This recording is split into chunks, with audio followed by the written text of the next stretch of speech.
Hey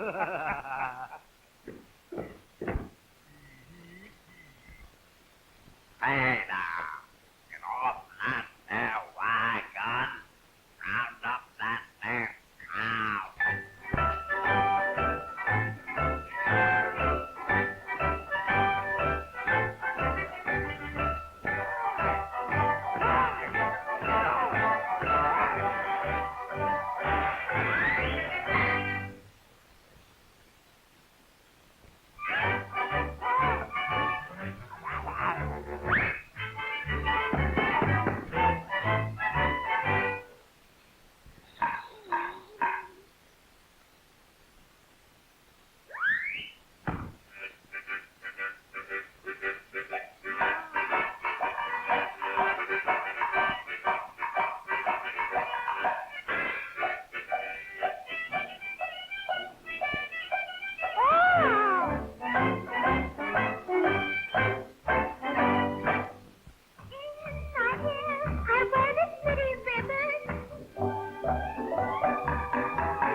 And a one fish, two fish.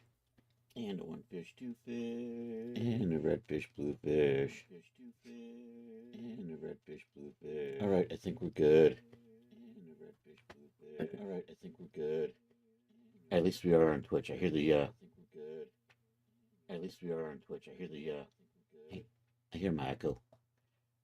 Let's check YouTube. YouTube's still way back on the. Yo, Charles, how are you doing today? See if I can get YouTube into the future. There we go. I'm going to put that off to the side. Are you sounding quiet? We're working on the pirate outfit. I'm going to do a little bit of work on the textures for the main suit. We still have to do the cutlass and scabbard. I think we're going to do that.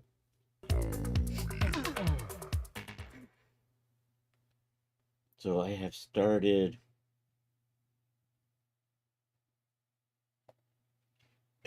There we go. We've got this sort of started out. I'm going to do 6 basic colors for the fabrics. We'll just run through this real quick. We got 5 different metal color or 4 different metal colors we're going to use. Fabric colors are going to be white, black, cream. We've got red, we've got green, and we got tan. So we're going to go with those.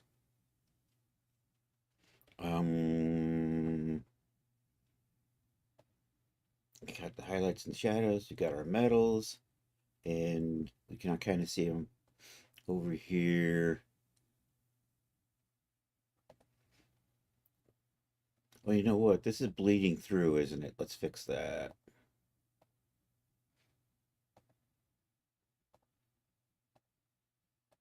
Okay, there we go. Yeah, so we're going to have our brass, steel, gold, and silver for the metals. I'm currently working on the boot colors, so right now I'm liking this brown. We're also going to do a black, a white, and a tan. And then the idea is we're going to set it up so you can apply these to the different parts. And then I think the hierarchical material files are going to be black, white, a tan and brown, and then a red base and a green base. Something like that.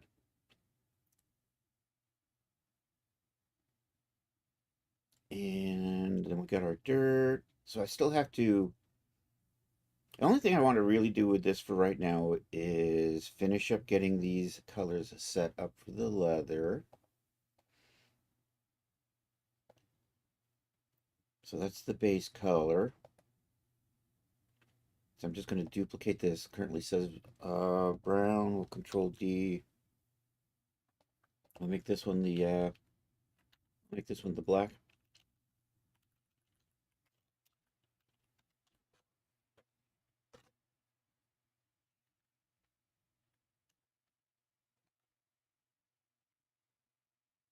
So the idea is this thing says base color, so come down here.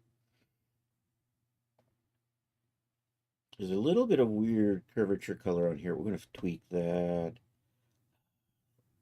So this, there we go. We'll put that down to there. I kind of like this curvature color thing, though. It adds a real cool look to it. So we're going to kind of keep that so it does that kind of thing. So I think that's going to work for the black. Let's duplicate that. Move on to the white. I gotta remember to Control D. Control D. Get used to that shortcut, baby. Come down here.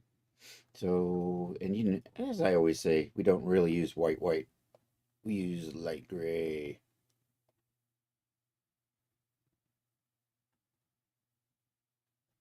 And then I'm not actually going to over here on the curvature. I am going to use white on that because it's kind of blending in on the edges. Maybe I'll pull that back just a little. So that's going to be the white.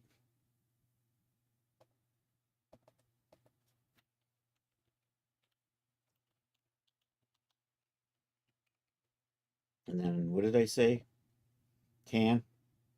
So I'll take the brown. We'll just dupe that. Control D that. Eventually I'll get used to that. We'll put you over here. We'll close you down. We'll open you back up. And we'll come down in here. I'm going to... Yeah, we'll Google tan so I make sure I'm in the right... Actually, I have tan right over here. It's awkward to get to there. What we're going to do is we're going to say tan color. Look at images, and then we'll just sample until we've got something that looks right.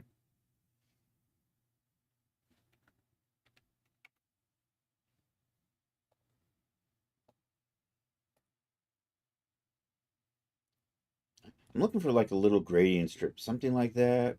I think this will do. So just kind of color sample those. I'm going to put those back over onto the other screen. And what we're going to do is come down to our base color. We had that open. Let's see, the edges are going to be a little bit lighter than this. So this one needs to be maybe a darker shade. Maybe lighter than that, but we'll see. If I do the curvature, so we do that like a step up. And is that contrasty enough with the brown? That's the real color, or the real question here. So let's come over. Let's activate the brown in the background, and then what we can do is toggle that off. I like that. I think I'm going to go with that. That's our tan. I think this finishes up basically the setup. Now it's just a matter of no, wait. So we got our dirt. We still have to let's tear this mother up. um let's change the name of that to say tan.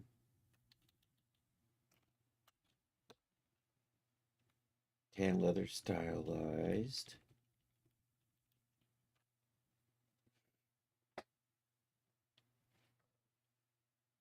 You know what? I think I'm going to have a matte file. Change the leather color and change the metal colors. So it'll be belt leathers, belt metals. We'll have so that would make for 8 matte files there. And then the worn versions is 16. We'll have another 8 matte files there, 4 base and 4 worns. This currently is going to be running at about, currently we've got 6. And we do the worns, that makes for 12 of those. Then we have the hats. We're going to have 6 of those with the hats, I think. And then we have the scabbards. Do I want to do... Oh, so many matte files. And we still have the boots. And the boots are going to be done with the same colors as the... this. Anyhow, let me finish this. We're going to put the tatters on here. We're going to do that. So here, let's set up our... I need a paint layer for that. We're just going to tear up the edges.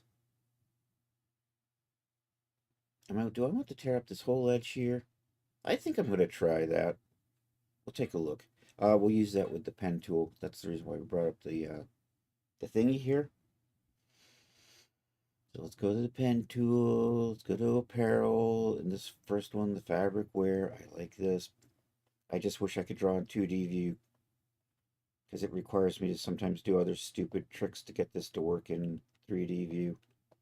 I'm using a skirt that's all bunched up and stuff. I have to kind of make a version of the skirt that's nice and smooth that I can get in here and easily use the pen tool on.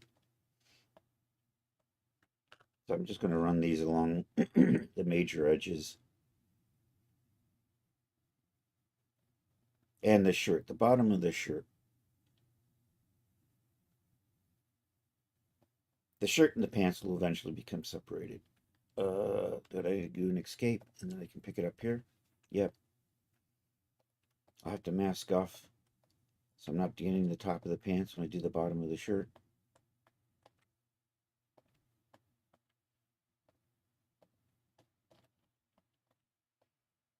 And I need to be able to see that. See these bunchy cuffs. I think I can get in here and get it. Oops.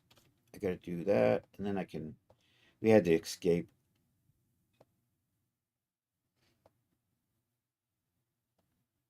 See, it fell off. I have to... Oh, I can't. I forgot how to navigate. No. You know what? I think I have to adjust the projection depth or something on here. You say 3 or something. Does that help? No. It completely lost it. I no longer see.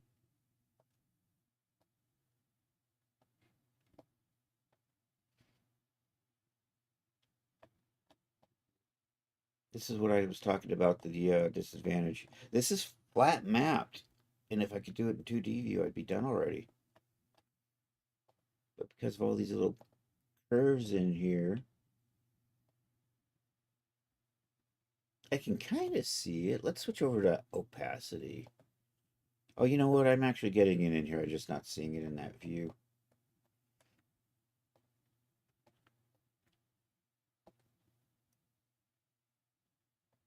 You see, that couldn't figure out what it was doing. That's, that's all janked up. Dude. What are, oh, what did I click on something that I didn't mean to click on?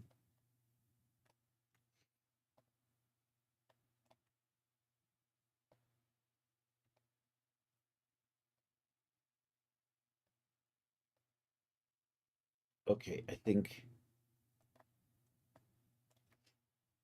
you know what? Let's see if we can spot this in the 2D.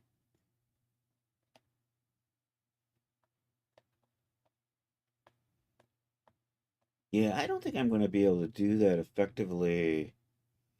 I'm probably just going to have to do it in Photoshop because it just gets so janky. Maybe if I tweak the projection depth back to...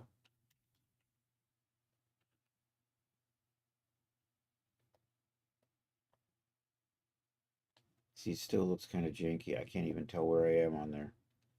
And I touched something and it just broke it totally, didn't it? What the hell? Oh, you know what? I'm inside something, aren't I?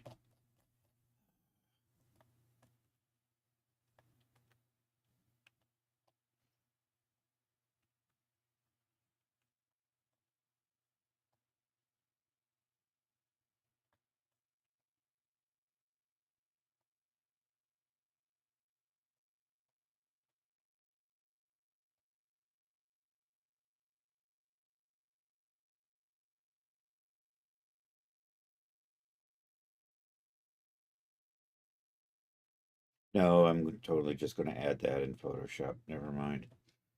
Let me get rid of that. I don't even see the pen thing in here because I made this window too small. Hey, your window's too small. We're not going to display shit. Thanks. You're the best, man. All right. I duplicated. I didn't delete. Let's delete. Remove. There we go. Okay, so I'm going to tatter that up in Photoshop. You know what? Let's take a look at maybe tattering along this edge here. I think that might look okay. It does have that little wavy stuff, but I think we're underneath it. Yo! It's a party now, officially. Oh, I'm sorry, it's a partay now, officially. How you doing today, Ray?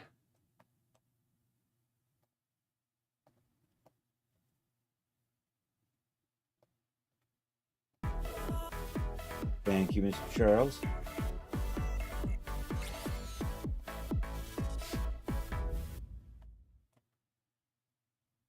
Okay, I'm gonna do one more along the bottom of the shirt. We need to find that though. And I'm gonna do it on a separate layer because I have to mask that. So let's do, I'm gonna mask a couple of things in here. First off, I want to put a fill layer in here so I can see what I'm doing.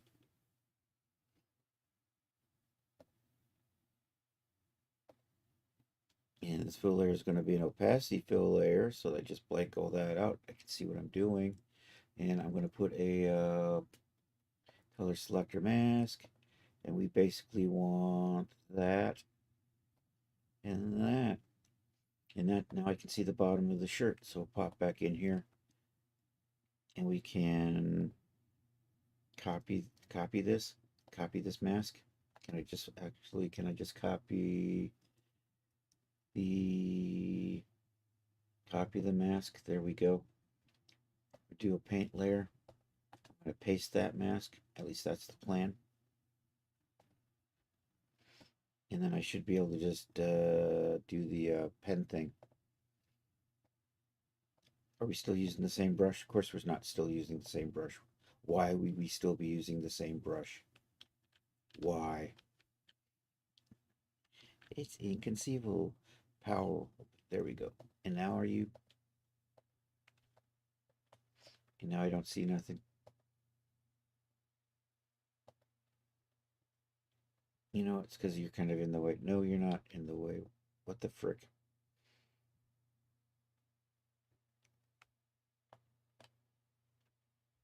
I'm doing well. Had a 12-hour power shortage. Damn, dude. I'm sorry. That's annoying. You're not looking good.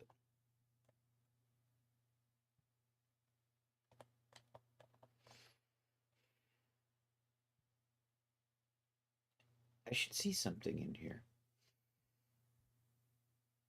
Let's take a look at our opacity. Let's multiply. I still don't see nothing. Let's come over. Let's come over here. Let me just copy that. Come back over to here. Did my path go away?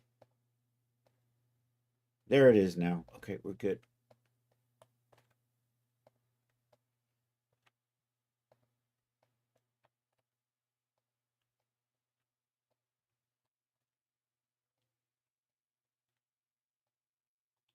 Getting a weird little white line in there. It's from the sloppiness of the color selector, I'm sure. We'll go back in and tweak the mask a little bit. So what I want to do is we want to make sure that's part of. Actually, I'm just going to set this to multiply and it should blend in, right? But you're not because I've got you masked off. So we have to add that color to the mask. Let's try that again because obviously, despite the fact clicking on it, I didn't actually select it. I selected probably something nearby. Once again, I have missed it. Maybe if we zoom in. What the hell? It is selected, but it's not it's fine. It's fine. Okay. Oh yeah, that's right. I'm gonna get rid of that. We're gonna touch this up. I'm gonna just manually go in and paint that into the mask. So I think in here I need to add a paint layer, and I can't remember which kind of paint layer. That doesn't seem to be doing anything. Oh, there we go.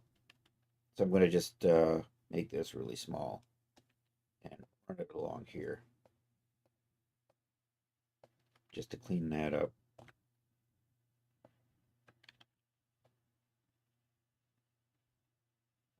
I could do this in the 2D view and go faster. Or maybe not. Maybe I'm just going to do it in the 3D view because I can see it better. Let's stick to the 3D view. It's a little more tedious that way, but that's okay. Just as long as I clean that up. Out in it. I'm out of age. Out age. What is that? What's up, dude?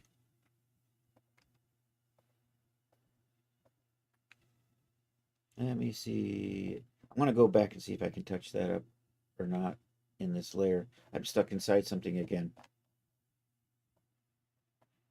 I hate it when I accidentally get inside something because it doesn't show you. Because it only shows you the, it hides back-facing polys automatically. What are you doing?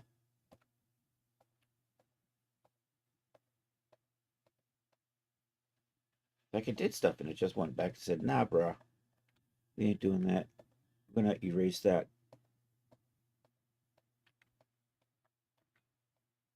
Oops, I didn't want that there. Anyhow, I'm making a pirate outfit. We're in the texturing portion of the program. We're adding an opacity map. Thanks for the shout out in that there, Mr. Charles. You're okay furiously shopping for fidget spinners. It's stressing me out. Dude. Well, hopefully you find one and it takes the stress out.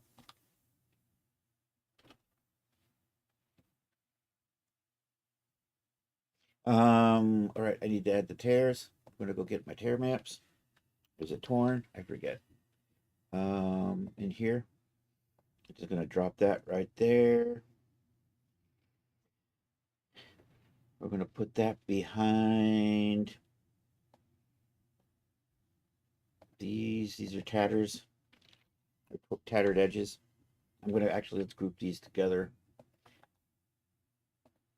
Control G. I gotta try to remember the shortcut for that. Tattered edges. And then I want to put that in front of the tattered maps. Inside of here, I have all this stuff. You know what? I never use that one. I don't know why. I just don't resave this without that. Oops. And then we're just going to choose like maybe a couple of these.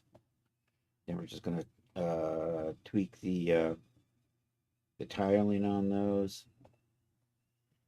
Generally, if I make 3 usually looks a little too whacked. I'm going to hide that one for a second. But that's not too bad. So that gives me some tears in our fabric. And then I'm going to do this one, but maybe, you know, we do it kind of like the wrong one. Kind of like that. I'm going to, so it's a slightly different scaled. It'll multiply through. I'm going to change the offset just a little bit. I know what I maybe right about there.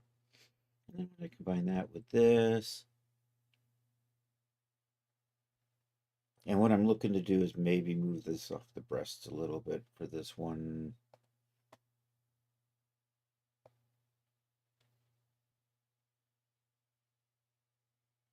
Maybe over in there. And now and maybe just down a hair.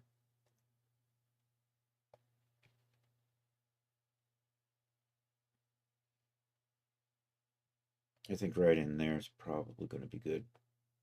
So that'll become our opacity for our tatters. So that pretty much finishes it up the setup. So now it's just for this thing, it's just a matter of tedious exporting textures out and then putting them on I think we will set up the browns just so I can, and the creams color.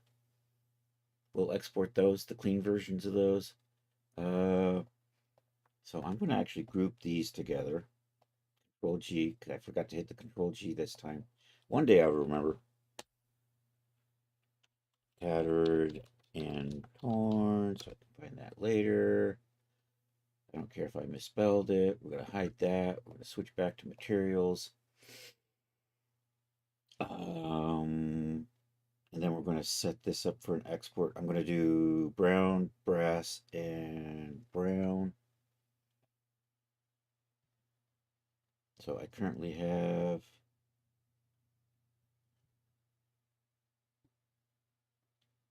I need to group all the leathers together, I think. I don't, you know what, that one I'm not going to keep. That was, I didn't end up using that. So these, Control G. Hey, I remembered. It did nothing. Up there it goes.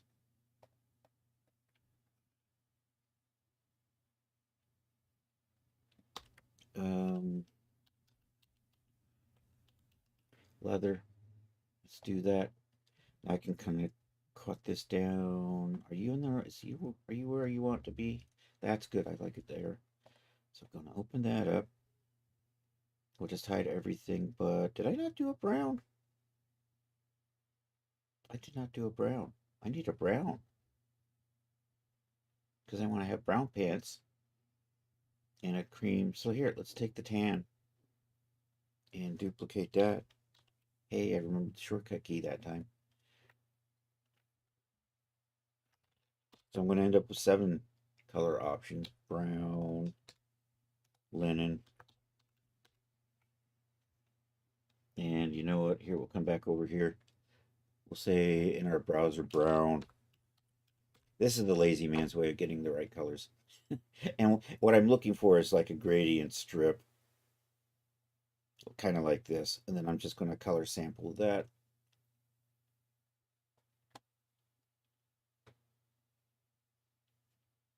So select that, and then we come down here, and the linen has 2 colors to kind of give it a cool look to it. So I'm going to take that and choose maybe a dark, and then we're going to run over there and choose something a little bit lighter. And I'm going to see if I like that, or if it's, you know what, that's a little ruddy.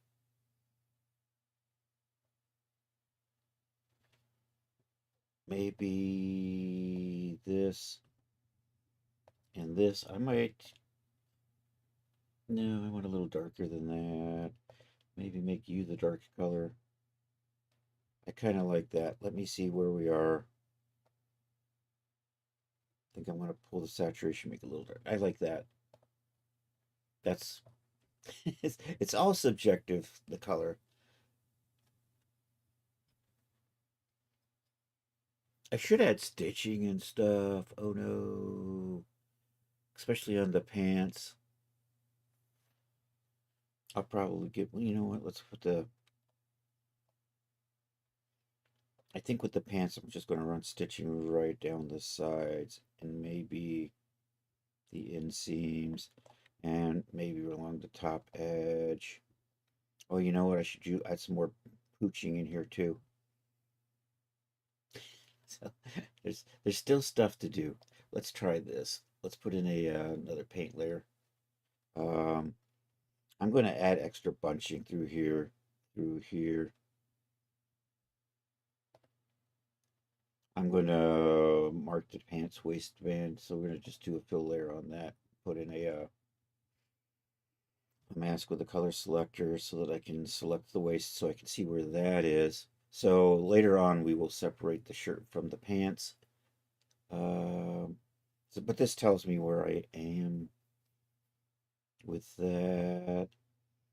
I think I'm going to add extra folds here. We're going to add extra folds in here and through here and through here.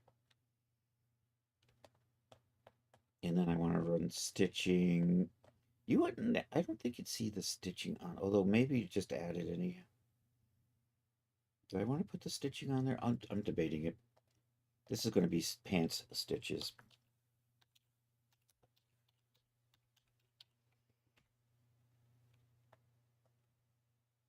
Oh, and apparently that's a trim color. I should probably separate. That'll be fine. I'm not going to worry about it. No, I do have to worry about it because that needs to be.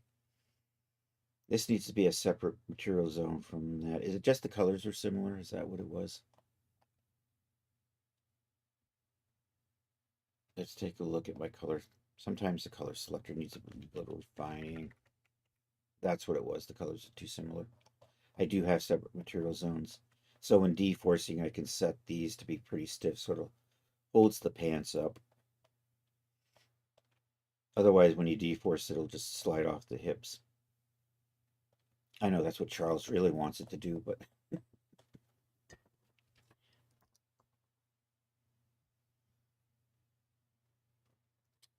okay. Pants stitches, and now we're going to add a wrinkle layer, and then I'm going to do maybe shirt stitches. And hopefully this isn't too bad. I do actually need to kind of see that now that I think about it. So I'm going to put that back because it's going to be handy to run a seam all the way down. So I'm going to run stitching around this, and then we run down the edges here. You know what? I think I'm going to ignore the inseams on that.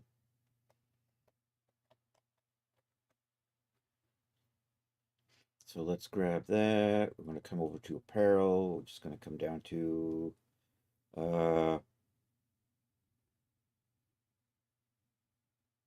top seam. Do I have top stitches straight? We'll just do that.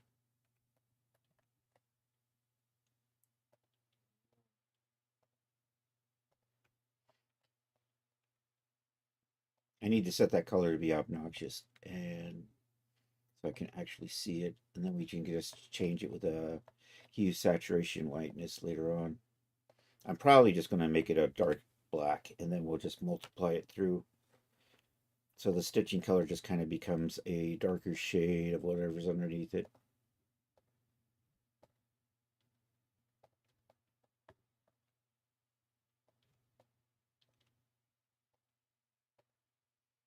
There's that. And we'll do the top.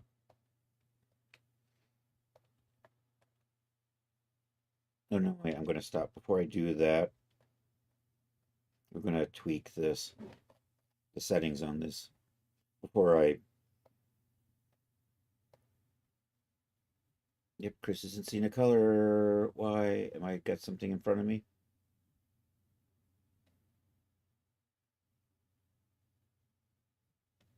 I'm in the material. Where's my base color?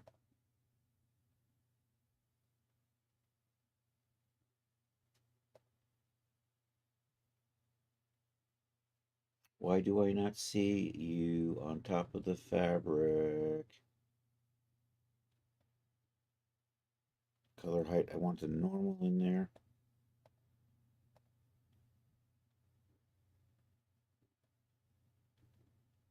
I'm having one of those days.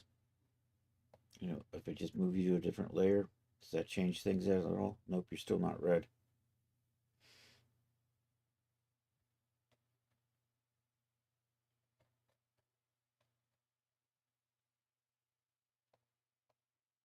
I can see the pooching on that.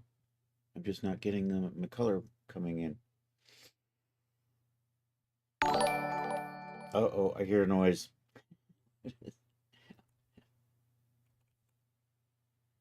Go, Chan the Magic Man, raiding with a party of 9.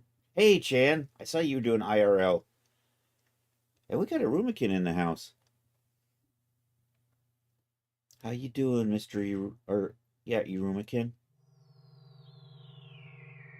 Check out Chan the Magic Man, variety streamer, IRL gaming streams, and the famous Chan the Magic Man Magic Mondays. I'm working on a pirate outfit right now. I'm working on textures.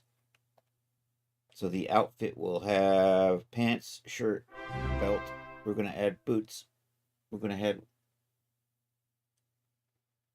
Oh, Chan, thanks for that subscription, man. I appreciate that. There's a dyslexic heart.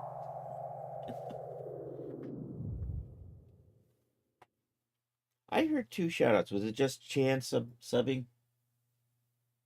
Oh, Outernet gifted a sub. Outernet, thank you for that gift sub. I glanced over and saw the Chan announcement. I missed the part that said it was a gift sub. So thank you, man. Appreciate that.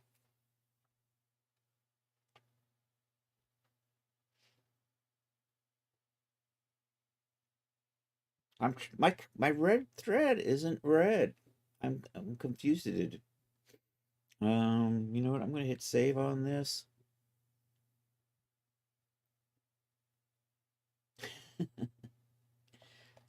Yeah, pro streamer dude.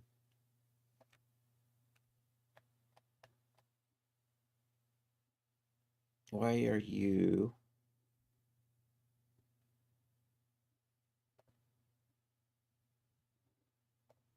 not giving me color? What have we done to deserve this? I mean, if I do, what if I do over here? Do I get my color over here? My thread isn't producing color today. It says it's white. Why do you say you're white? All right, that one's now red. That's what it's supposed to look like. I'm going to copy that and see if I can paste it over to the one that's not showing up, and if that makes a difference. Paste properties. All right, it's there now. Never mind.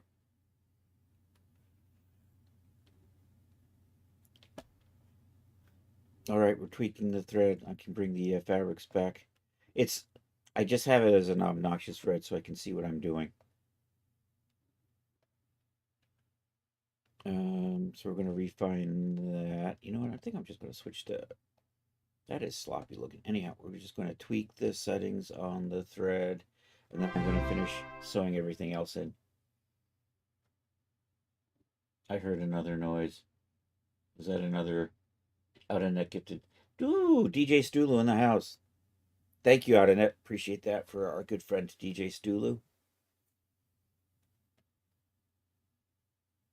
You know, I gotta get my streamer chatbot to show things like that. So I'm streaming currently on YouTube and Twitch, and I got StreamerBot combining my chats together, but it's not showing things like those announcements, which would be handy. I have to keep glancing over to the Twitch screen to see those. We'll put that back away where you can't look at it. Don't look. Don't look. Don't look behind the curtain. Anyhow, quick recap. We're texturing a pirate outfit.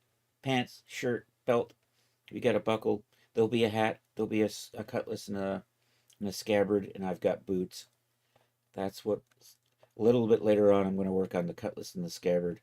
Right now, I'm doing the main textures.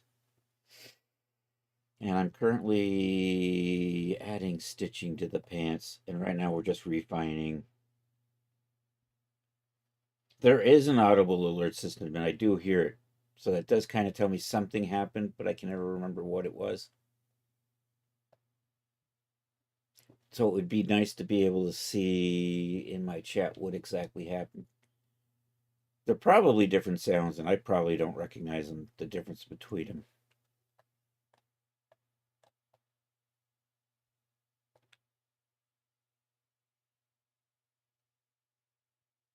Next step, flash the house. Yeah, that's right. Blink twice if you're being held hostage.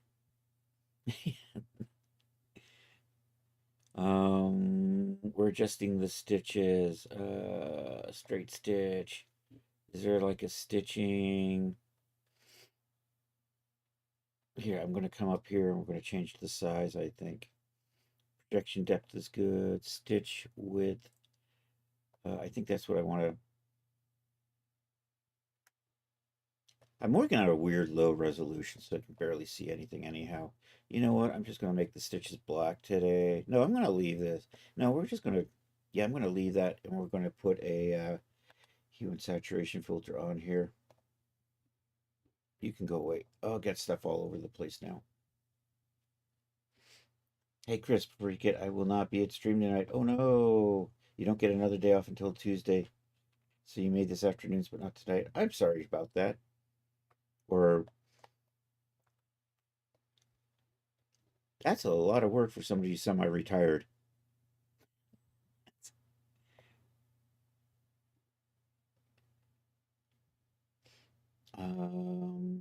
Here, let's put a filter on here. I'm gonna put the good old HSL on here because I think I'm happy with this right now. I want to leave this as an obnoxious red color so I can go back and, if I have to, change the color. And I can change the color with this filter. And I'm just going to take the saturation out of that. And we're just going to drop the lightness down. And I'm just going to multiply this through at like 50%. So it'll just darken up the color underneath it.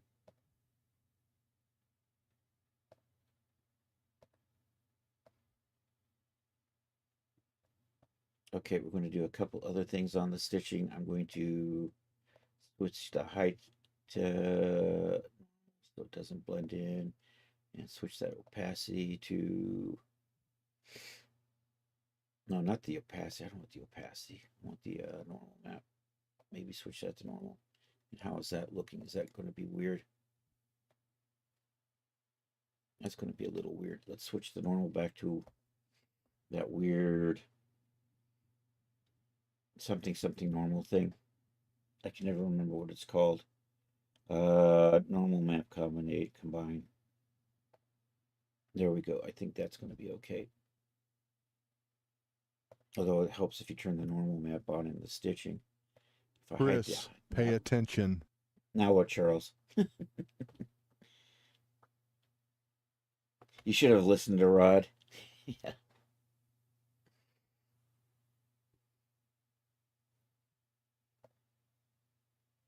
You're not doing anything. Do I have the right thing selected?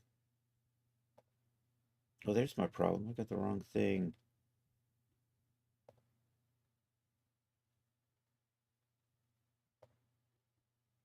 I think that's going to work.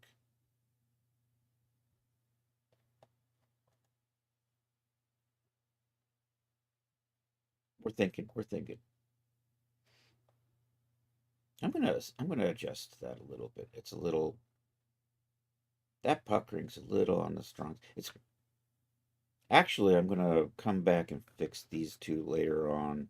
I like that for the seams down the sides, so we'll do that.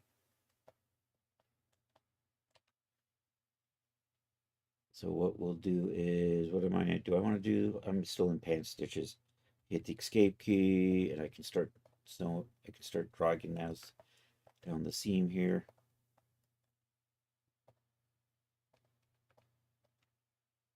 If I could do this in 2D view, it would go so much faster. But no, pen tool only works in 3D view. So I shouldn't complain too badly. It's better than no pen tool. And the fact that it does this stuff is so cool. I need to turn on my my grid line so I can see where I'm going now. We'll turn the wireframe on. I want to just run this down this seam right here.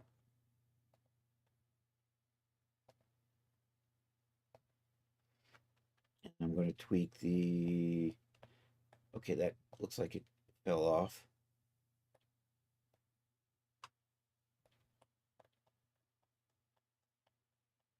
I'm going to adjust the starting point up a little. I can't actually start right there because then it keeps clicking on this other line here. So I like that. We'll run this. I need to do that to the other side. This isn't a symmetrical match. Otherwise, I could just mirror it.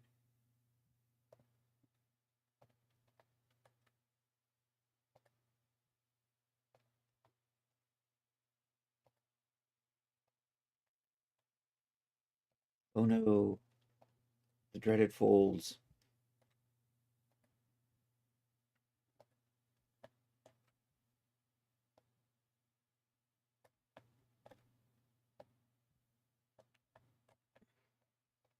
Where are you? Okay, I gotta come in here and do something like that to get that onto the surface of the.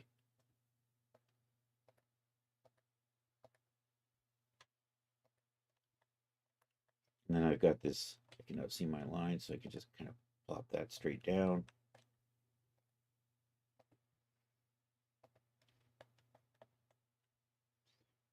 Oh no, what has happened here? Let's put you back over here. I think that'll be good. All right, I'm going to adjust.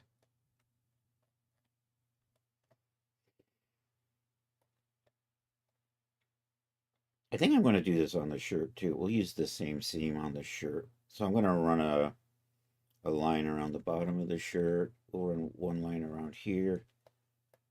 Maybe I'll try to go through the armholes, and maybe we'll run around the sleeves. So I'm going to do that on a new paint layer so I can just keep the shirt and the pants separated. And you know what? I'm probably not going to change that now that I think about it on the first one. So I'm going to finish the pants. Shirt stitches. Stitches shirt.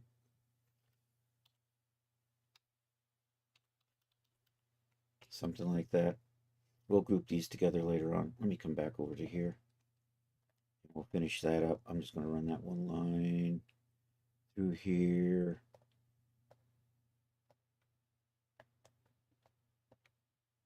And you know what? You're probably not even going to notice this on the textures.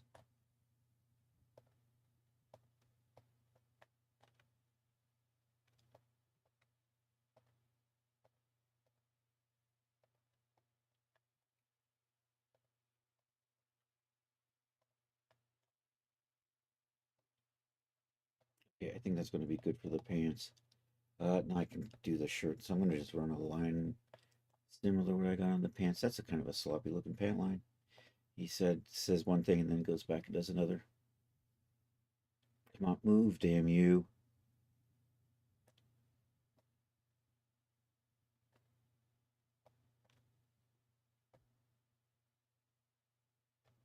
I think that's going to be fine. All right. And I'm just going to put stitches through here.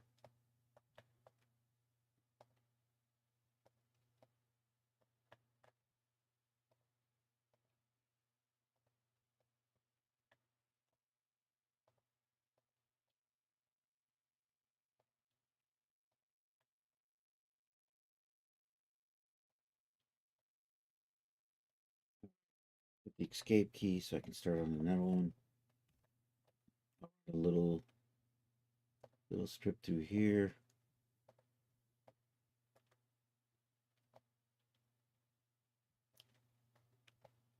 No. Oh, there it is. I see it now.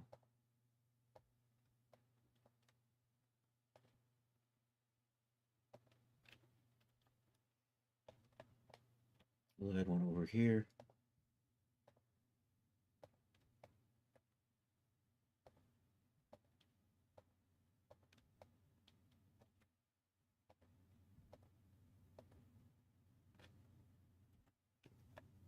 I'll put a just right under this edge.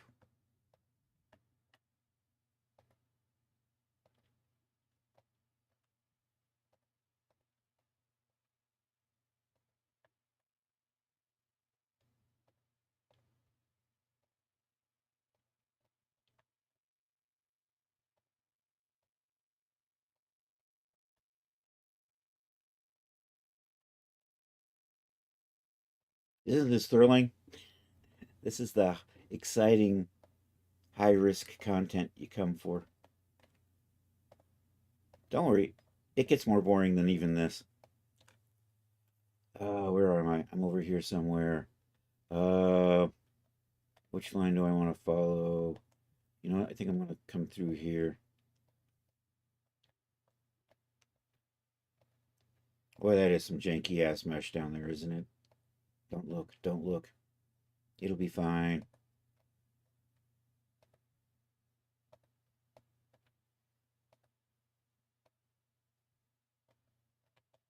You know, just going to do the other.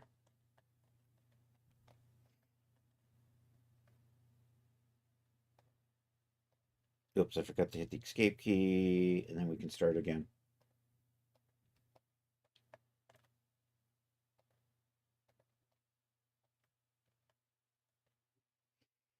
Hey, Memloss, how are you doing? Did you come in and I just missed you, dude?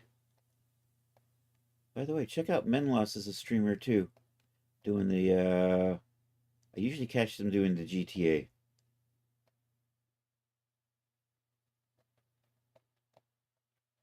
think we're good. I think I'm good with the stitches on the shirt. Let's group these together. Call that stitches.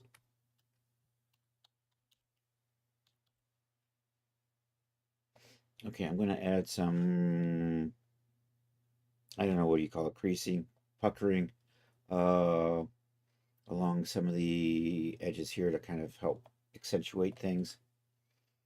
So we'll put in another paint layer, another paint layer, another pen. We're going to look for these apparel. I'm looking for, we're going to just add some obnoxious stream puckering.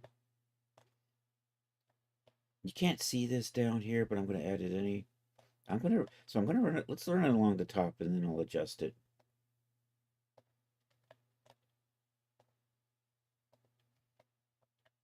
And I'm going to hide this fabric color because it's really makes it hard for me to see what I'm doing here.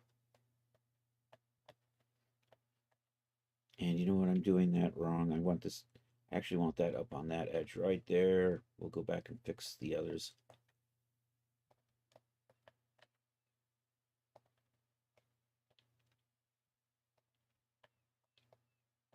I'm trying to avoid the little overhangs.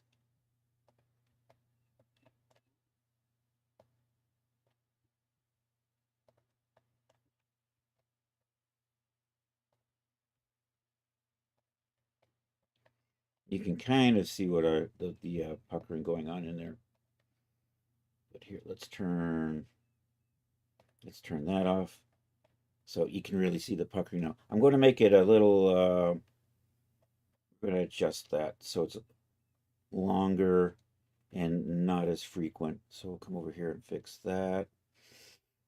Also, I only want it on one side. So we'll make sure to set that. Also, we're going to use the normal map on that.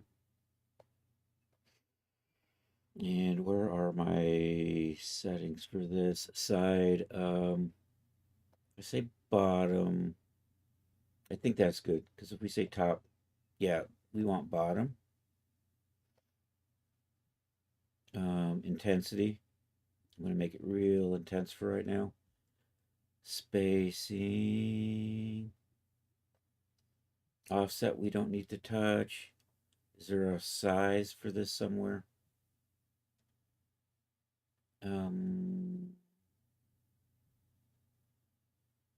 That adjusts how far out it reaches is what I'm trying to do. Size. There it is, stroke width. There.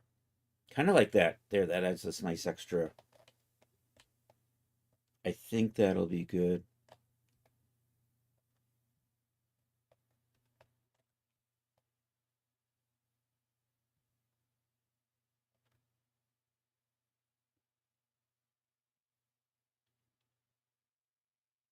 What were those options again? The first one might good. I might run it through here where it gets pulled, but only if I can have it go both ways.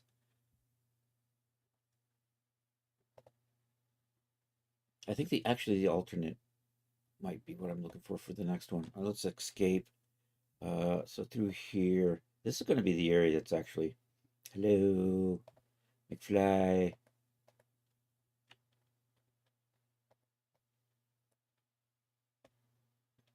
I don't know what happened. I still have the path selected. I hit escape. Come on. Come on, man. No, that's not going to work.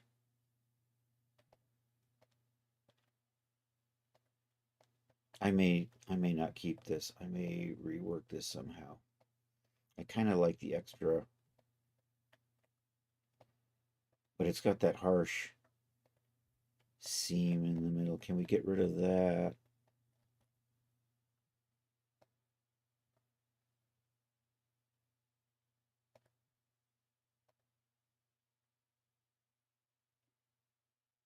I may not use that. I'm thinking, unless I can get it to just kind of pucker, but without puckering to a seam.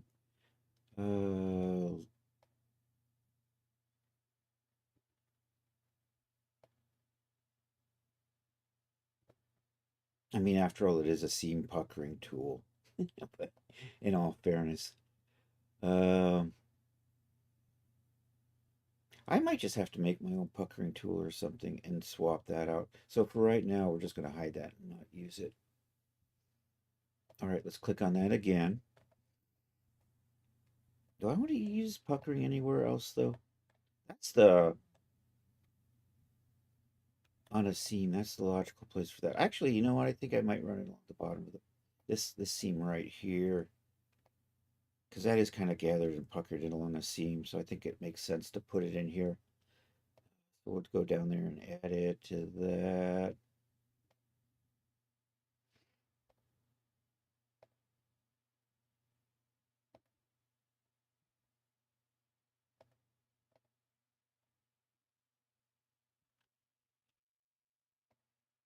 There we go. And I'm going to adjust. I think in this case, we're going to tweak it back to top. Actually, let's come over here for just a second. I'm going to copy that. We can paste the properties on that. Maybe copy, paste. Okay, we'll go the other way. We say top on that. Is that what I want? That did not make a... I don't have it selected. What the frick? Where are you? Oh, there it is. Where are you? Where did you come from? No, I didn't want to duplicate that. I wanted to delete it. Delete. Remove. Why don't you just say delete? Why do you have to call delete remove? What the hell? I know you're hitting the delete key, but we're going to not call it delete. Okay, now I can fix this just to say top, so it just goes up that way.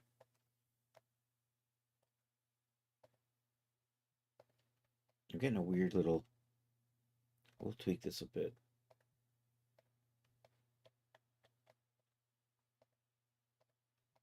Almost there. See, that's got a weird end seam into it, doesn't it?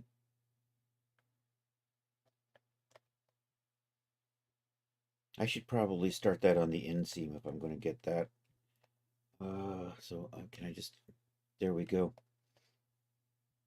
So if it's going to act weird, we'll put it on the inside. And now I'm stuck in another mesh on the other side. Wow, wow, wow.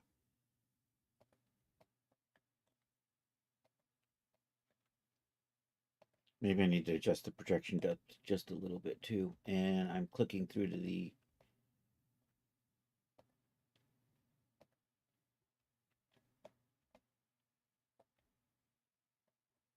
So the projection depth is how far...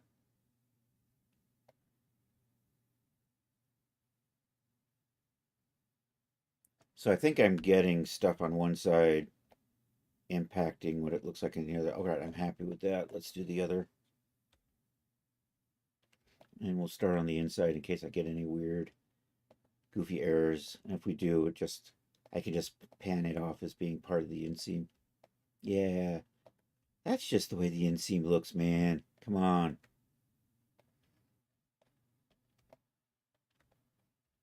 All right, I think that adds some good details there.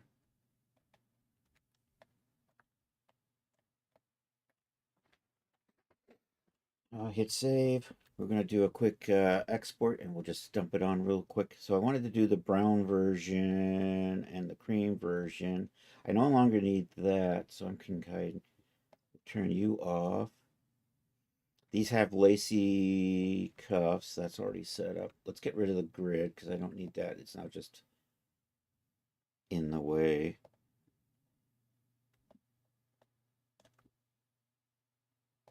Okay, so we're going to do... You're picking up texture from somewhere because you're in a... Because I moved you into a group and it changed the way it blended.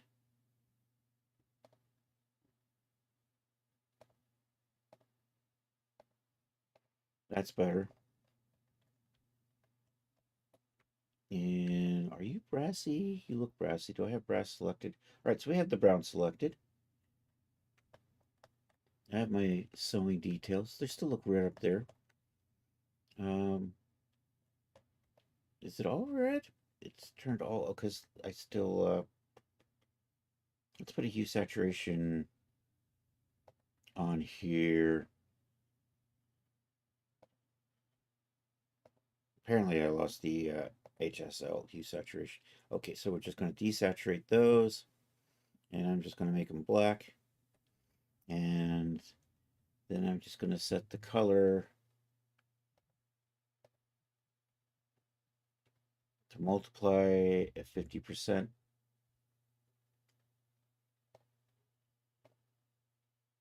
Or so. And that should be good for that.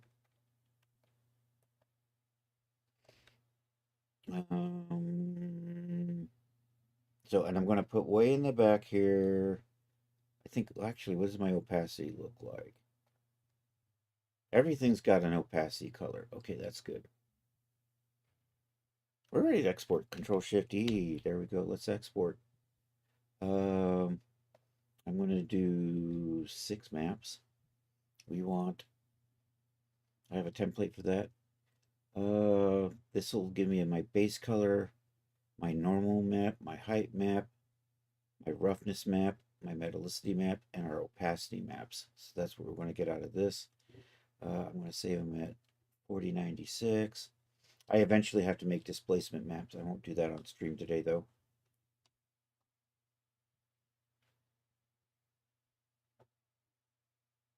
So I'm going to do this. And then I just need to save out color maps for the other 7 options, with metal options being a little bit different. Yeah, open the output directory.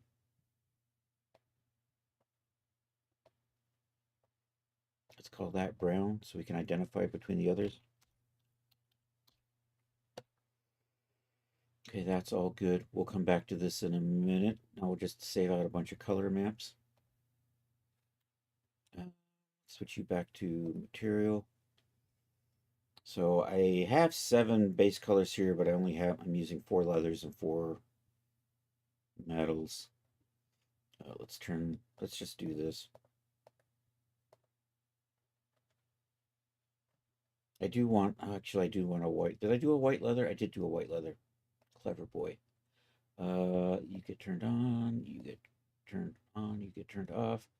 Let's put that with the, I don't know, steel. So brash polished off, steel polished on. Control Shift E. Export. Nope, cancel. Cancel. Cancel. There we go. I don't want to use 6 channels. I just want to use a color map. Base color. We're just going to do that. And then we pop over here and we call that one white. And actually, I should say white. And did I say steel? White, steel. So I know what the metal color is. This is going to be brown and brass.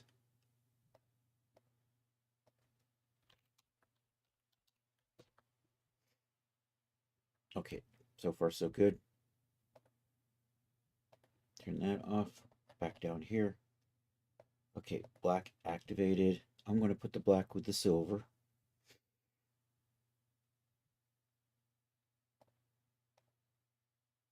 And we're going to use the black leather. And save that. Just the color map. Because we just use the same color. We can just use the other 5 maps with the on all the colors. So you're going to be black and silver.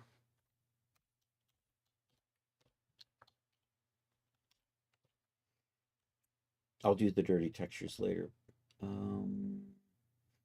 Okay, so next will be, I already did brown. What do, I don't know.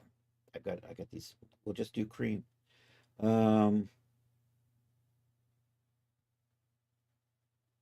Black, white, brown. Let's do the tan. I'll do the tan with the gold. That's the fourth one, and we'll do the tan leather. And that should be... Now we don't really have to pay attention to the metals anymore. Although I'm still going to kind of align them with the different colors, I guess.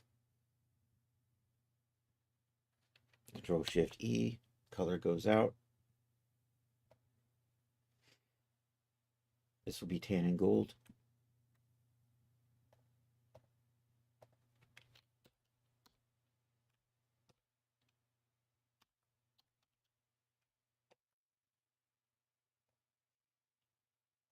Okay, now I'll just come back and you know what? I'm just going to set this to... We'll just set our metal to brass. Oh no, I had the silver selected when I exported that. So I got to do it again.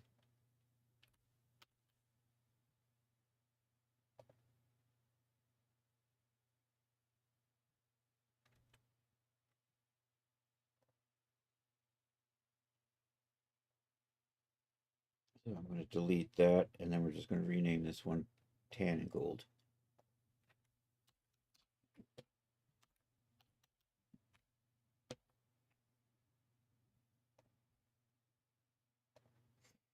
Okay, I got 3 more colors, and I'm out of metal and leather colors, so we're just going to set the metal to brass, and we'll just use brown for the leather, and then I'm just going to be done with the tan. So cream.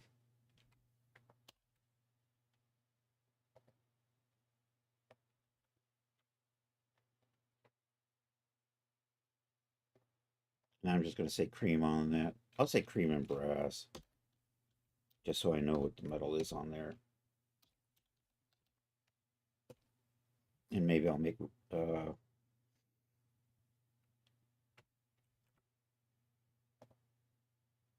although it doesn't really make any difference. Okay, you off, you off, you on. And this is the red. You know what? I'm going to put the... Okay, we'll just do that. I just hit the wrong button. There we go. Red is done.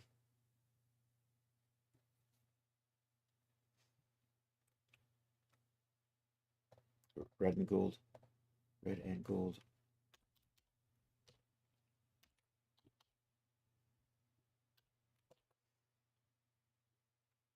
And then we just got the green. You know what? I'll just leave the gold on for the green. It's kind of an olive. I think that'll be fine. I'm going to call it green.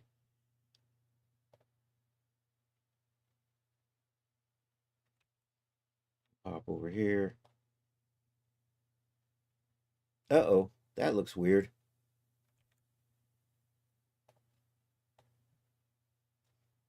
Let me see. It exported weird. It exported with giant white chunks. I think it's getting tired. Let's see. Let's see if we can get this to export without those giant white chunks. I'll take a look at the 2D view and see if I can see them over there. It came out with the giant white chunks again. Oh no. That's annoying. Do I see that over here? I don't see that over here. Let's switch the base color. See, that looks fine. I'm going to nudge my color a little. And see if that makes a difference.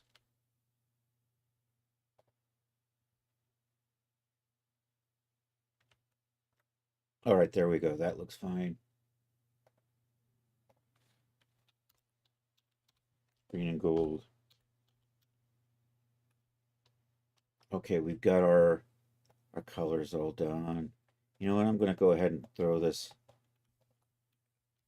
onto our outfit. I have the outfit hanging out over here in Daz, waiting for me. And then we can get to work on the colors. I totally need to... I still haven't got the hat in here yet. We do have the boots. Where are we? I'm in the G... What does that say? That says G9. Let's go to G8 because that's what I got sitting in front of us right now.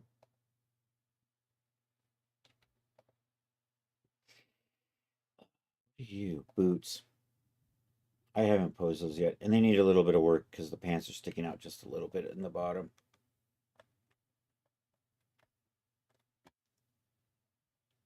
And I'm going to grab, and I don't have the belt buckle in here yet. Didn't I save a belt buckle? There it is. Let's load the belt buckle in. Eventually, I'm going to attach it to the pants, but right now I'm just going to drag it up kind of in place. I missed, didn't I? I keep clicking the thing and it keeps not letting me. Oh, for crying out loud. Why do I have two belt buckles in here?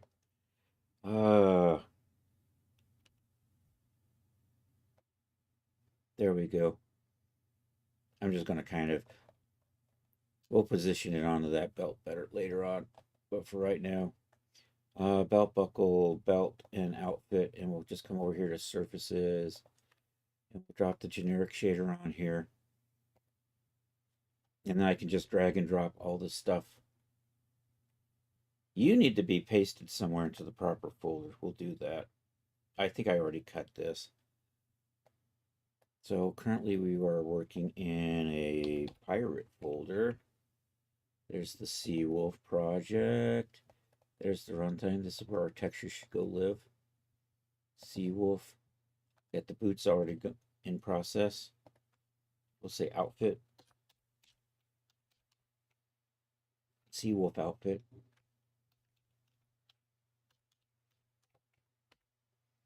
Paste those in here.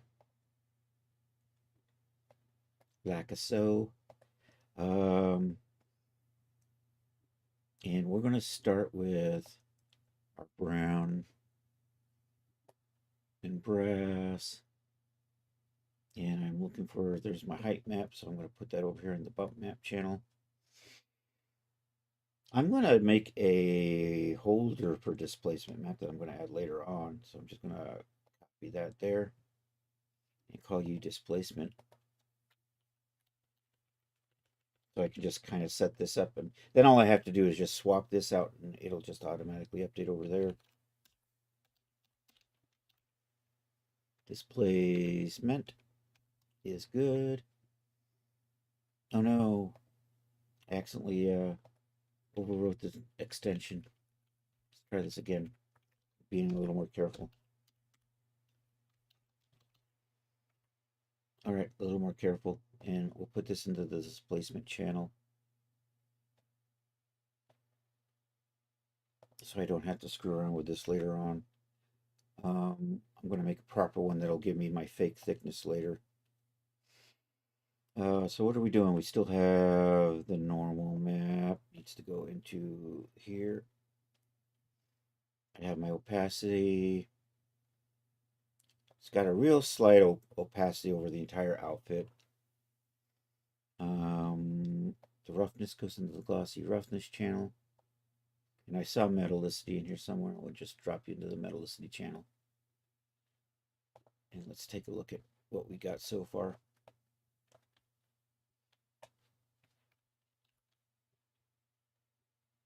And before I go, I'm just going to make the shirt cream.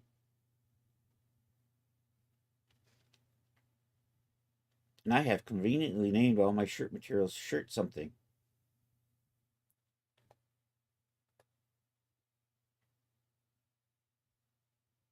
Do I want my brown to be darker? Actually, maybe we'll make the brown fabric darker, I'm thinking. My vision was a little darker on that. And we have a tan. So I kind of want it to be more along that lines. So I'm probably just going to drop that. No, we'll tweak it in Substance and resave it later. I'm not going to worry about it right now. This is looking fun. I think I got to adjust these boots so a little higher. Also, right now, the ground is rendering. I'll just put it up above ground. And then we'll just change the shirt or the cream or the white. I'm going to go with the cream for right now. Something in here should say cream, kind of like that maybe. I'm liking that. Oh yeah, and I forgot to. I don't know if I got the buckle. Did I get the buckle?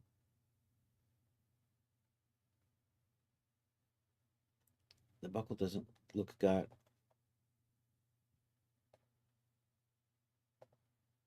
The buckle was got. Okay. Did you not come up with your brassy color?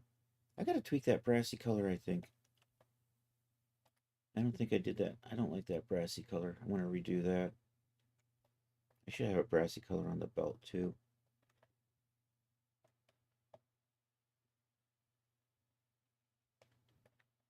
Well, you know what it is? It's the transparency that are making things hard to see. I really don't need to use the transparency maps on the belt. So I can just get rid of that. And you really don't need one on the buckle either, frankly. So we can just lose that.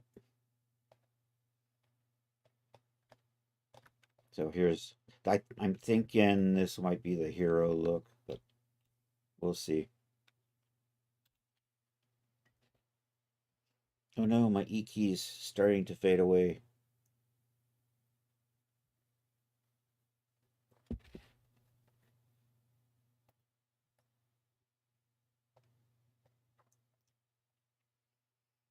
That's looking fine. Maybe darker brown in general for this and this. I like this, so I'm probably going to try to load up the boots and maybe at least match that color onto here. Other than that, I'm looking, yeah, I know it's pretty high-waisted. Maybe I will add, but I'm going to make it really long and come down here. So we're going to add some, maybe some puckering to the pants that'll be really long. And maybe I'll do really long puckering. So it'll come from wherever this is all the way up past there. I think I'll have to do that because you can kind of see the extra puckering pops that. And it really does pop this edge too. And maybe I'll just add some in here just for effect. I don't know. Anyhow, that's coming along nicely. I'm going to stop working with the textures. I'm going to put that off to the side. We're going to load a belt in and we're going to model a scabbard. I have to scabbard and a cutlass. Yep, let's do that. All right, we're going to, where's my Googling? Let's hit save on this so it isn't eating system resources in the background. So I can shut that down. Is good. So for those textures, I still need the dirty versions, and I have to save out the tattered opacity map. All right, moving along. I'm a half hour past when I wanted to get to the blender part. Oh well. C'est la vie.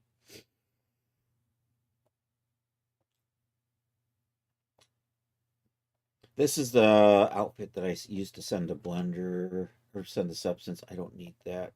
I need a picture of a cutlass. I'm gonna Google on screen 2 just in case we get cutlass porn. Um, historical cutlasses. Image.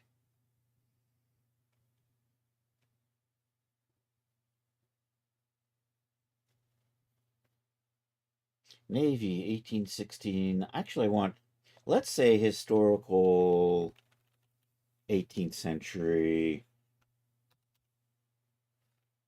or 17th. Let's say 17th. That's the, I think 1600s is more the classic age of pirates, but it goes into the 1700s, right?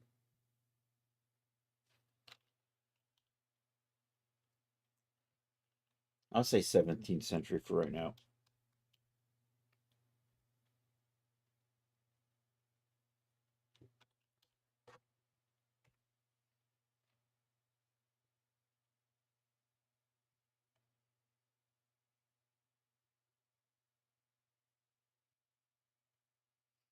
I'm just getting mostly cutlasses.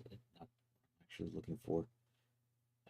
I, you know what? I probably can get away with generic. I mean, it's not like I've got a historically accurate pirate outfit anyhow.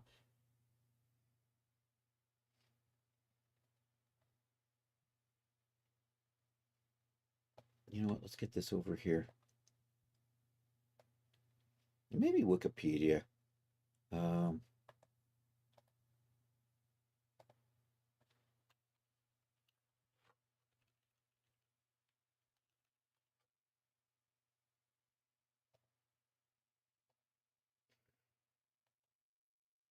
There's pirate swords. And come over here. Go to Wikipedia. And we'll see what sort of cool...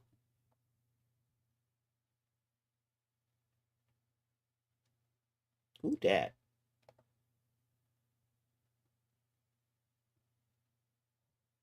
He's a buccaneer.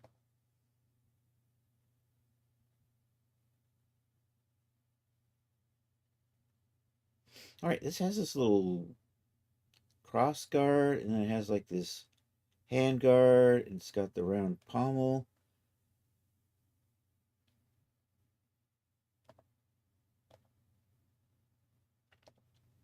We'll continue.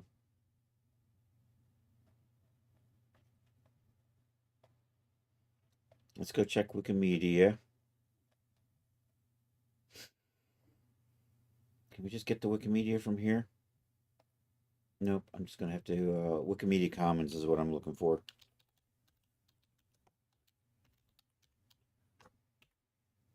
It's where the media archive is.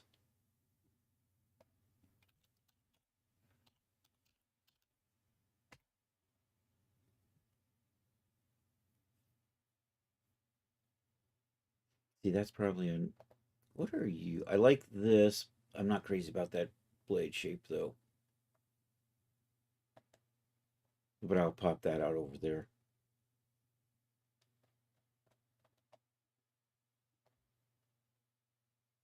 That's a training cutlass. That was on the cutlass page. That's also a training cutlass, but I like the basket on that. So maybe... Are you also training? I keep looking at these damn training cut. Is this the only cutlass? That's a play pirate sword.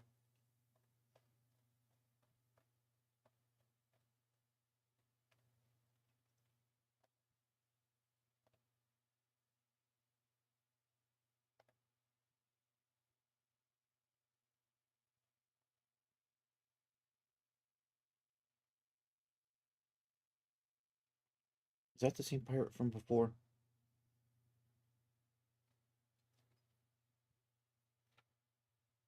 You know, that shell's kind of... You know, that shell sits on the back of the hand. And that's definitely a right-handed... that makes it awkward to use it as a right and a left-handed weapon, though.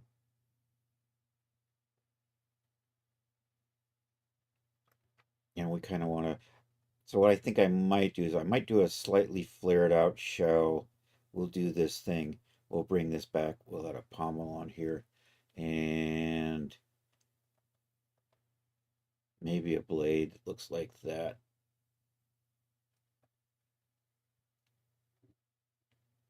And what is the length?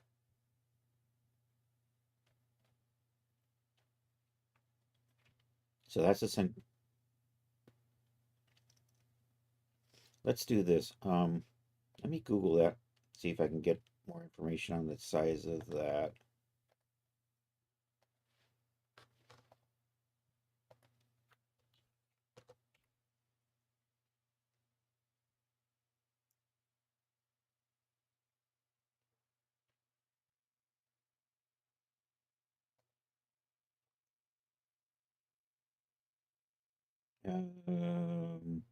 There we go. Oh, that's kind of nice. That handle would work a little better, and that's got a nice shape. Does it say how big that is? That's 19th century though. Although that's probably what you would see most in the movies. Can we search?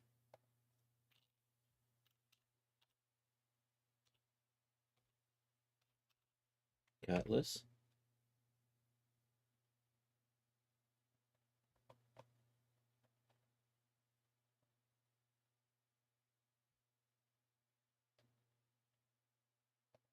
That didn't come up, did it? Story. You know what? Let's go ahead and use the 19th century one. I like it's a nice clean look. Oops.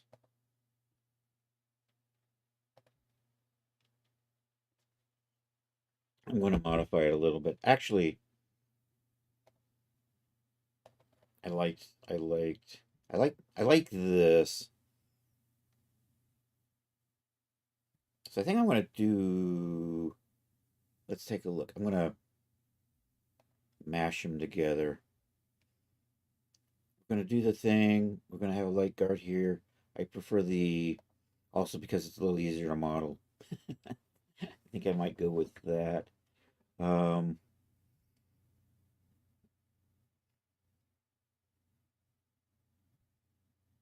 So this will come up to kind of a guard up here, and we'll do that. And my big problem is how long to make it. You know what? An AI answer is gonna come up when I do this. Does this actually have?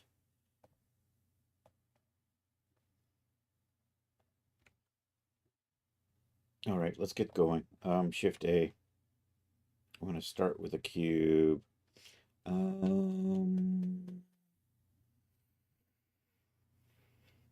I do need a length on that. Cut list dimensions.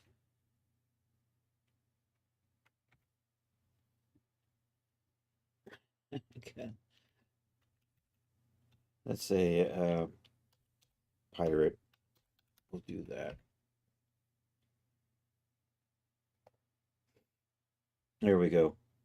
That works out. Product size. Yeah. Okay, E. Blade length 61 centimeters, 24 inches. That works out well.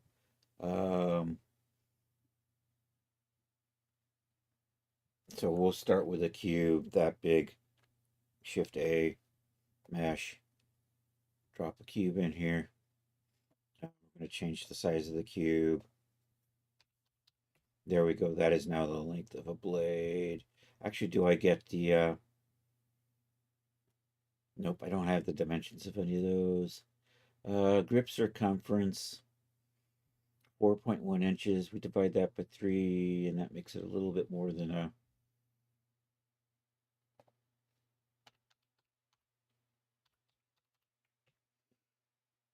That's about 1.3 inches in diameter. And so let's drop in a cylinder.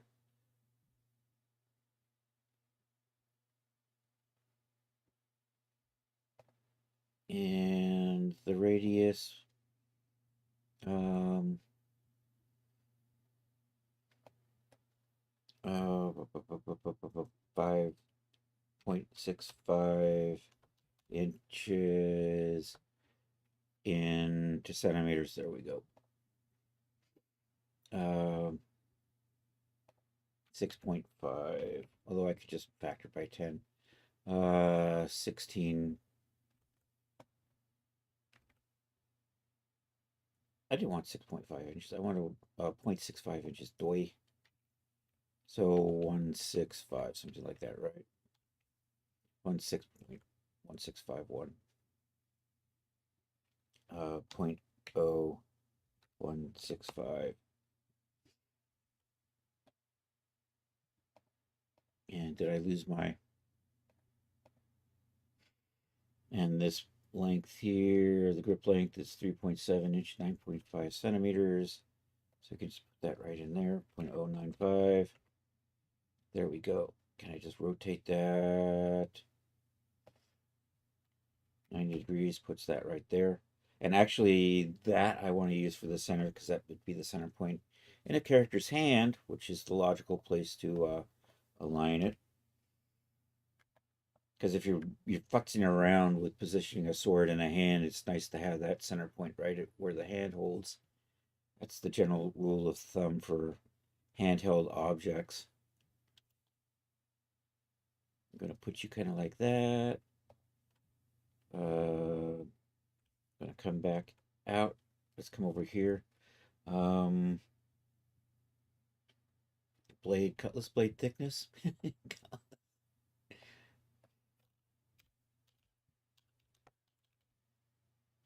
Thickness. AI says 3 to 6 millimeters. I'll just do 5. So I'm looking at the X dimension here, 0.005.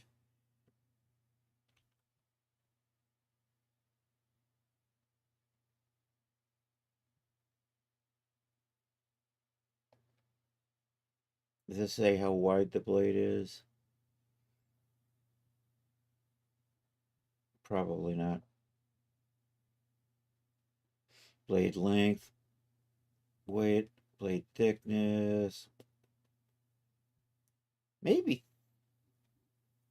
30 to 35 centimeters. If I see something in there that says like an inch or 2 inches, I don't.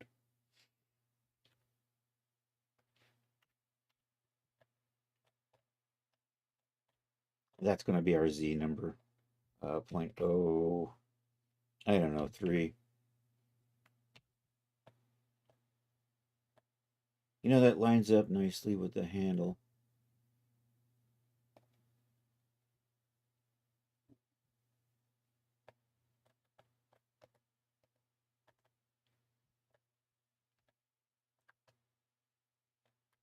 Let's put some, all right, let's blow the blade out.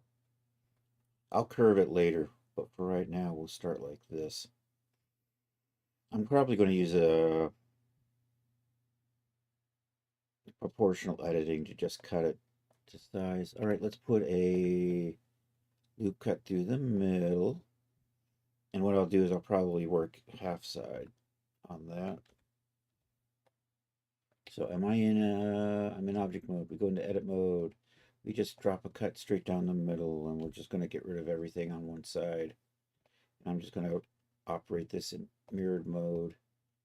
We'll just flip over so I don't have to, I can make changes to one side and it'll just duplicate to the other. I'll just generate mirror. Yeah. I'm going to need some loop cuts through here that I'm going to use later on. Actually, I'm going to add those later.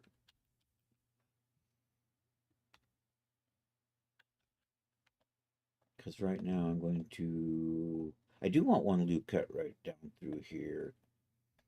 Or do I just want to move? No, we're just going to move these points.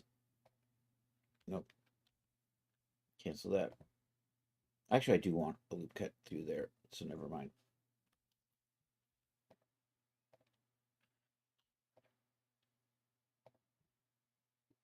Okay, so there's the sharp edge of the blade there. And then we're going to just point that.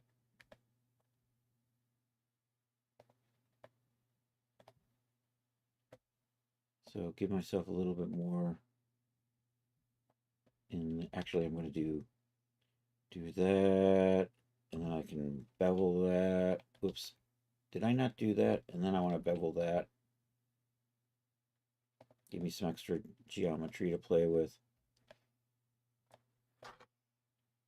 Then I'm just going to pull all of this up to this point. So I'll just do a merge.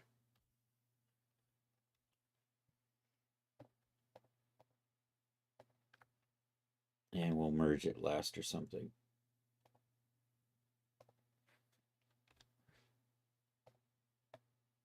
So that gives me my starting. Nope, I lost somebody.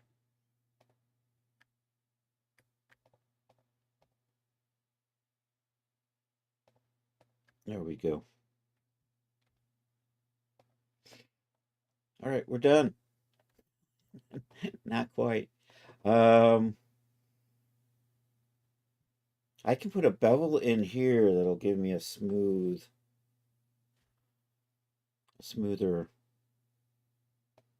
Or I don't know. I'm trying something here. I'm just going to dissolve those vertices out for right now, and then actually, did that take all my lines with it too? It did. Never mind. Yo, SROM, how are you doing? We did it. Let's do that. And I can just add extra, and that gives me my nice smooth curve in there.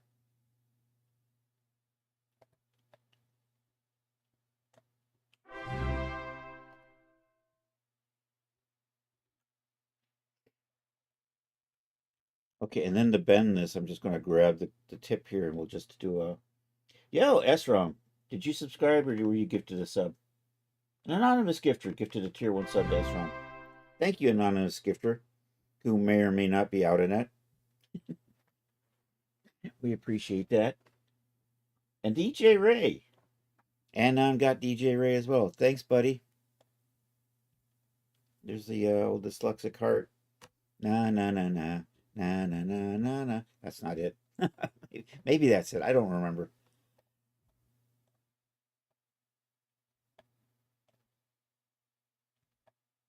So what I want to do is straighten these up. Can I just well, I can just straighten them up like this. This is going to be a little tedious, but I'll do these one at a time. Baby steps, baby steps. I'll just GG that over to there. We'll just grab, can I just grab these and then slide them over here? Actually, can I just do this? Scale Y0, does that make, that kind of works.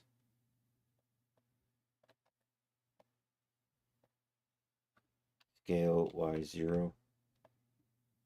I think I screwed that up over there while I was sliding shit. Let's try it this way. Yo, Bad Tooth Records. Happy Pi Day. Happy Pi. You know, I just used Pi. Actual legitimate case. Scale Y0. I like that. We're going to do it this way. Scale Y0. Cleans these up nice and fast. And I can't see chat because I got a window in the way. Oh no. There we go. And is that another 5 years, 3 months, 28 days? Dude.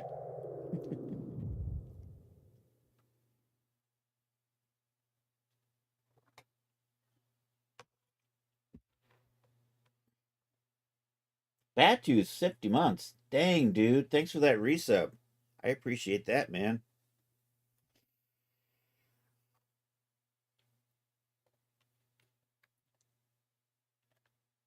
All right. Scale Y0 cleans that.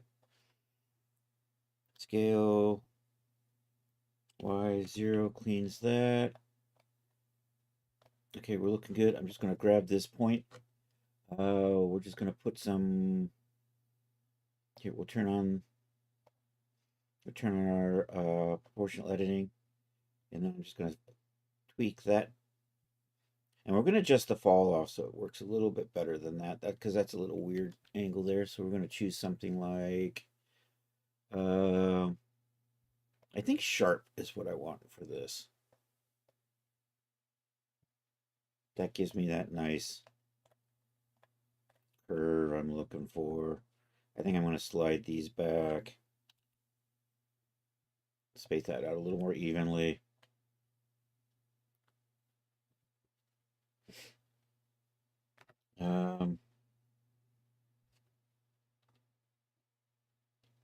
Anything happening, chat? Love you out.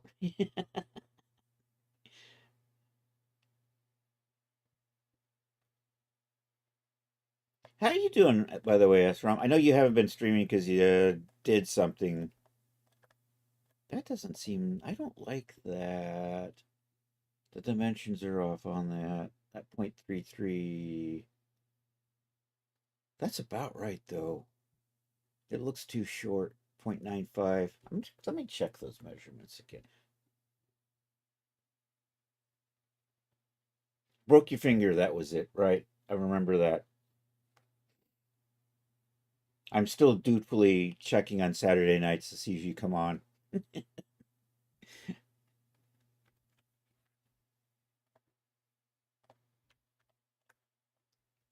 Let's take a look at this. Where's that picture again?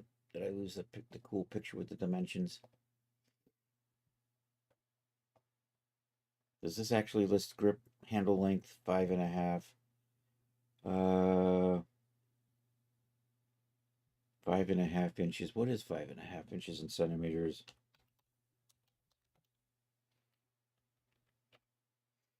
13.9. You know what it is? My handle's too short. That's what it is. What does that say? That's actually 14. So this should just be 1.4. Like so. That looks better. I'm probably going to make it a little bit thinner than that, though. We're going to line our sword up there. I'm going to try to put a twist in this. And I got way too much geometry in here, so we're going to delete that and add a better one. Shift A. Is it Shift A? Mesh. Cylinder. It remembers the dimensions from last time, but I wanted that to be 0.14.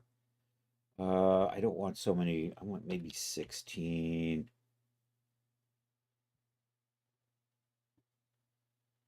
Not streaming because you chipped your toenail polish? Damn it! I hate it when that happens.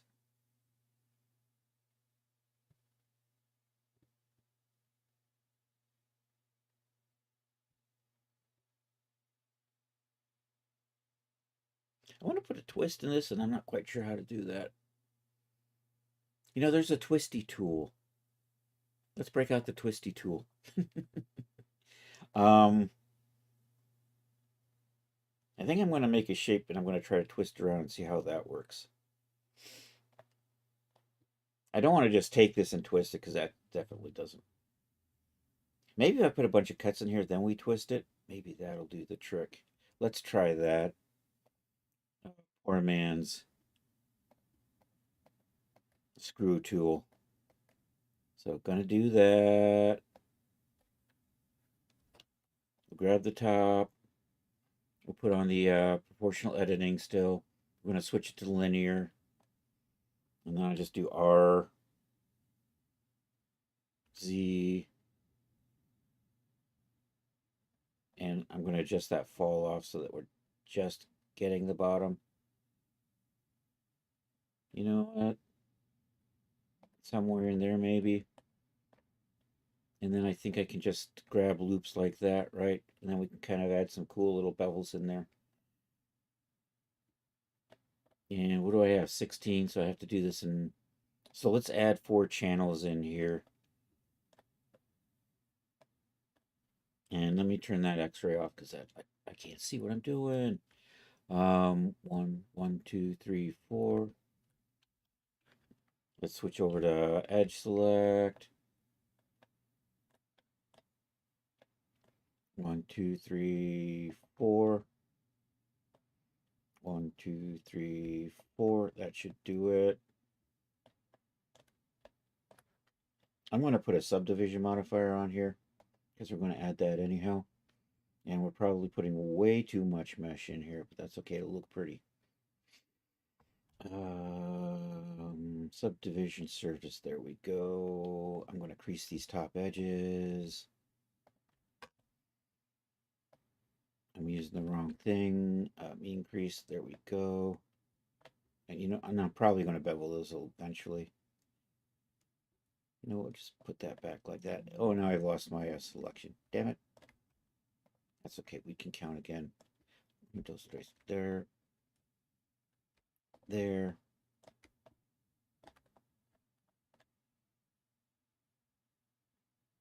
And I think there looks about right. So we'll put a bevel in here.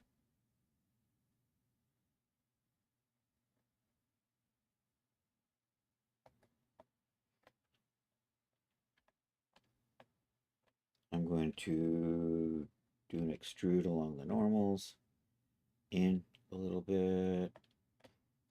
We're going to clean up those tops. How are you looking? Can we just shade smooth that?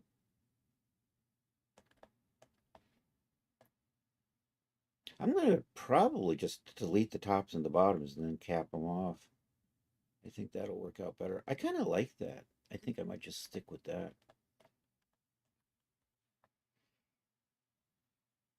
So let's just delete this hot mess up here.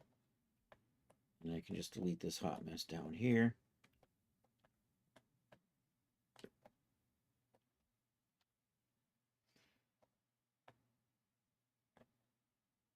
I want to, can I grid fill you?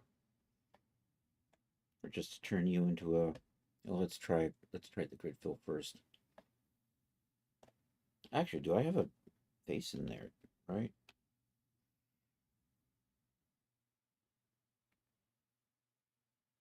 I'm deleting just the face. I'm gonna do that. Come over here to face and we'll say grid fill. And that's kind of a hot mess, so maybe we do, if I just circle that up, how's that looking? That might be fine. I should circle it then grid fill it. We'll do it that way. We'll grid circle it up, then put a grid fill on it.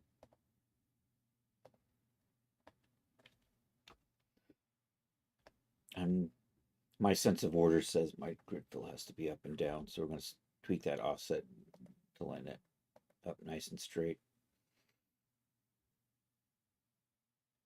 Well, as straight as that's going to be. All right, I think I.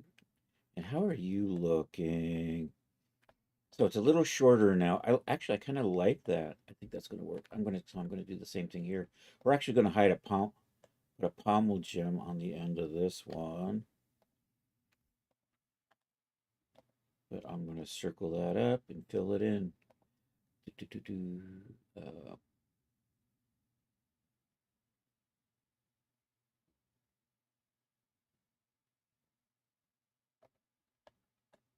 Actually, I want to try something. I'm going to back up to before this. I have an idea I want to do. So I'm going to extrude this, circle it up. Nope, let's turn the proportional editing off. Okay, now we turn you into a circle. Then we grid fill you.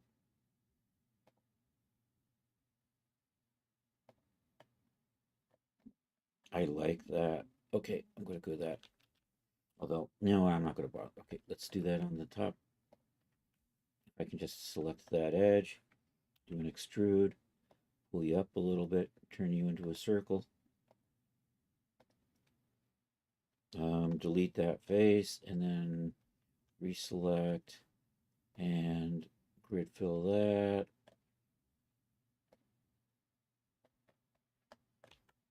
Okay, what is my length on this?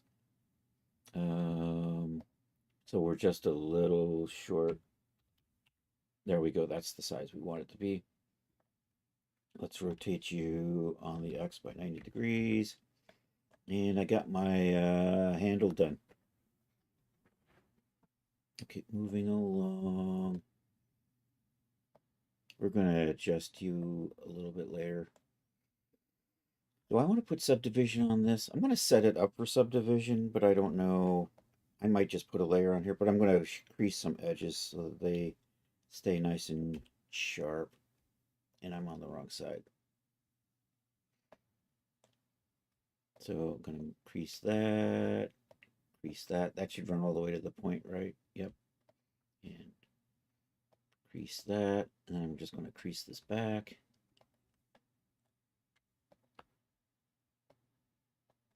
And we'll just, did I crease the center line already? I think I did. Yeah, okay. And then if I put a subdivision on here, I might have to crease put a little point crease on the very end of that too.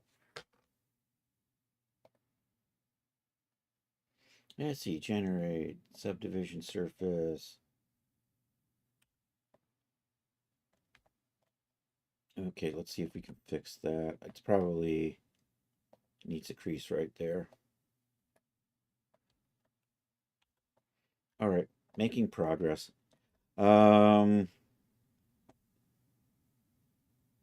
think I want to take part of a circle just to give me a little bit of a cup on this. And then I'm going to add a little hand guard, which is going to be kind of a little raily thing. Did I lose my cutlass page?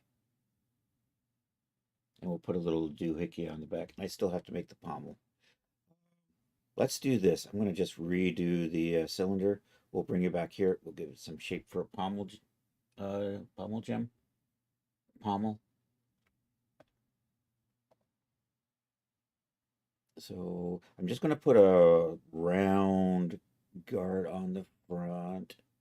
And then I want to put one of these things coming down here. I could get fancy, do that, and put half of a, and do a shell on the front. Chris is overcomplicating things again. No, I'm just going to put a simple.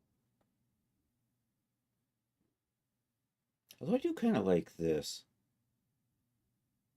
So I can kind of take half of a circle, bend it around, put it on the front, and then I can put this little loopy on here, and then we're just going to put a big round doohickey on the end. So let's do the doohickey on the end first. That I'm just going to bring in as a cylinder because it's the same size, and I can just round that out into a circle. Mesh cylinder. That's about the right size. This time I'm just going to tell it to rotate 90. And we're ready to go. And then I can just line this up. I'm not going to grid fill the back. I'm just going to, let me just take a look what I want to do. So I'm going to come over, down, back up, round, little thing out the back. So I'm just going to kind of roll loop cuts into this to do all those parts.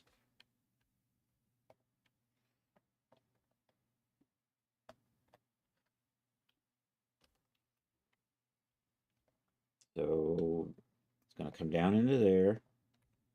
These are going to be a little bit thinner. It's going to come, then it's going to loop into here.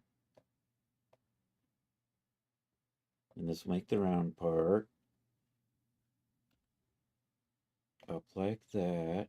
But what I should do is, and then it'll come back down and around here. And then I'm just going to add a little bit more detail on the very back. So actually what I should do is, you're going to be the ball.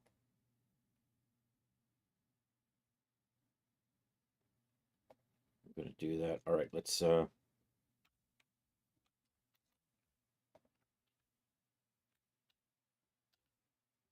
like so. I'm going to cheat. We're just going to bevel that into a ball.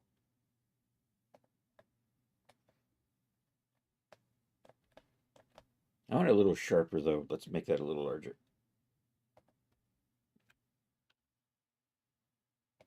Let's try that.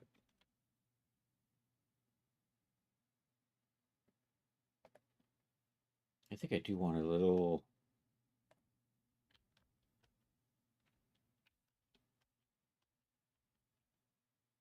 larger.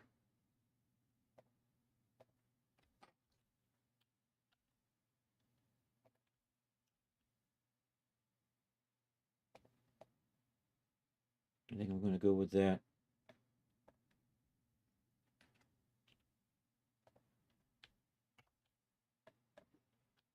I'm just going to make that smaller. And then we're just going to line that up like so. I think you're still out a little too far. And then I'm just going to put a little finishing flourish on the end of that.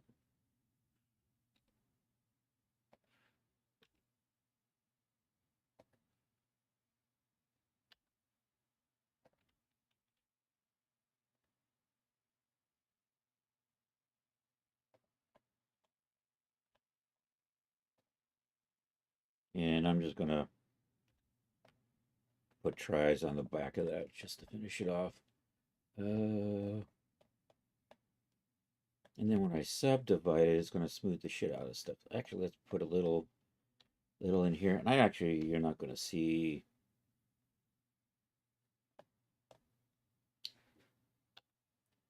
And I'm just gonna delete that one face because it's never gonna be seen again. And then I'm gonna mark some sharp edges in here that won't smooth when I put one level of subdivision on here.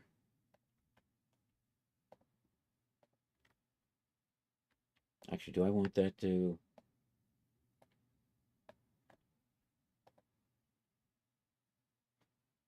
geometry, generate subdivision.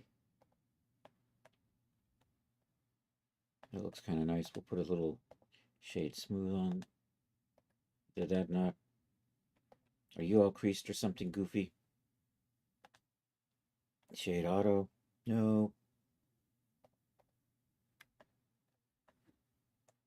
Let me recalculate. What are my normals looking like, by the way? Just nothing quite like doing all this work and then realize you got normals pointing the wrong way somewhere. Why are you not shading smooth? What the farfig nougat? There we go. Did I not touch that numerous times before? I'm going to bring that in like that. I think we're going to make this a little bit smaller so it lines up a little better on the end. Let's move the, set the origin to the geometry though. And I'm going to want to line that up like so.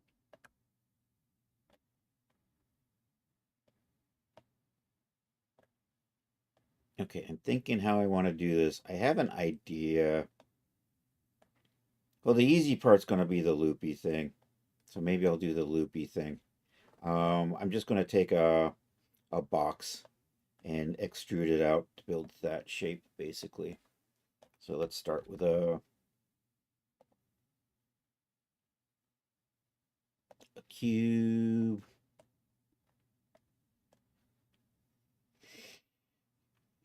And it's just going to make you small, small, small, small, small.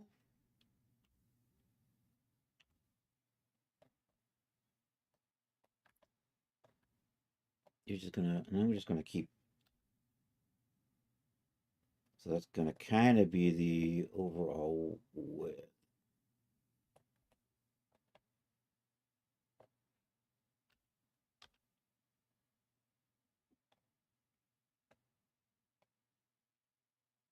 So you're going to mount up right in there.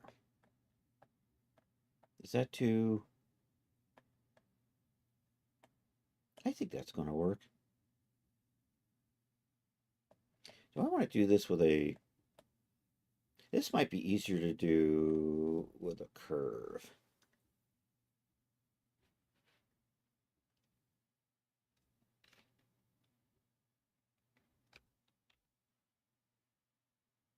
I may do that. I'm going to leave that in there as a placeholder, but I'm going to do...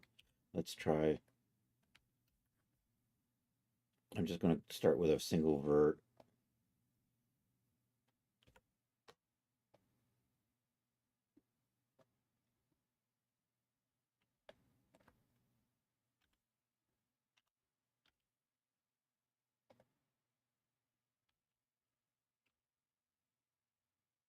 Are you not extruding?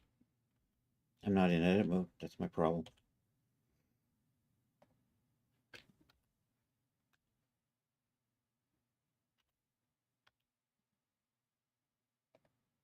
That didn't move.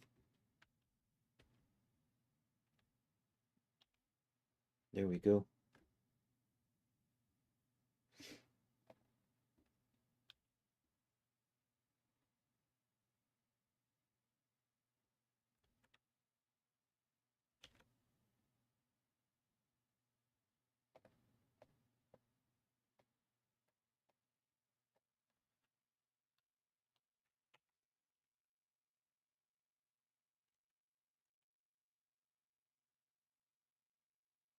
I think I do want to kind of drop back down a little. do that.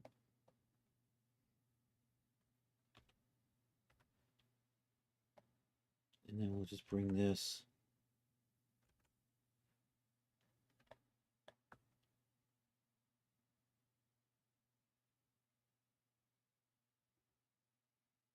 I'm having an idea. Never mind. Let's just keep doing this.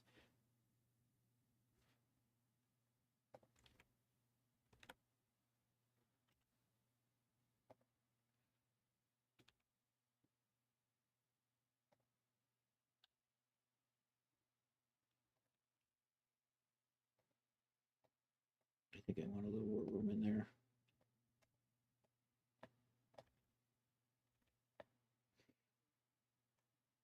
Probably good.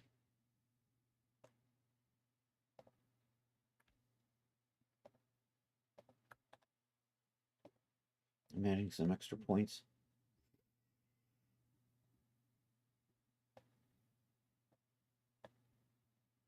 Actually, I can kind of pipe this. All right, so let's convert. I'm in edit mode. Let's get out of edit mode. Let's convert you to a thing. Somewhere in here it says convert. There it is, convert to. Convert to curve. We have now got a curve. We'll come in here and we'll just turn everything to Bezier. Grab all of that. Set handle type to automatic so it smooths it all out. I'm going to tweak these. And then maybe pull that so I can kind of get a nice smoother shape in there. Make that nice and straight.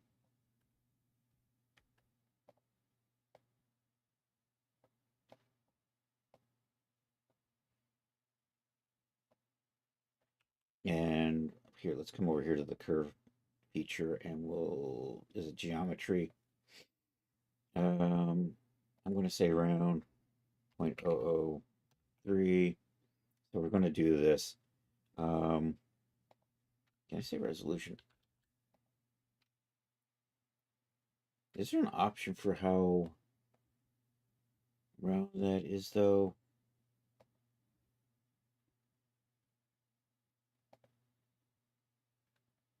So I can adjust the number of polys and just make that a square. I can probably delete lines if I have to. And then when I'm going to come in here and we'll just model out these a little bit better. Can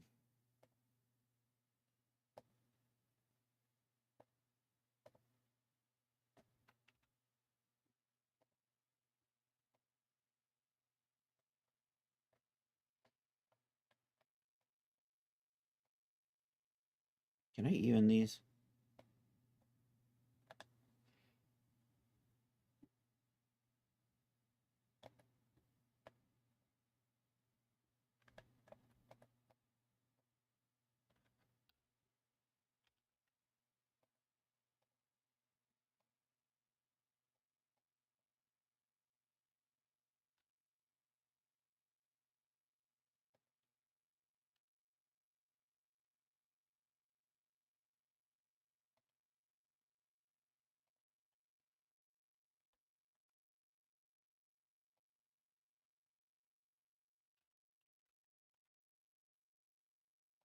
Do I need you? I probably didn't need that. I can get away with that. Gives me a smoother, fewer points, smoother curve. Which means maybe I don't even want that one.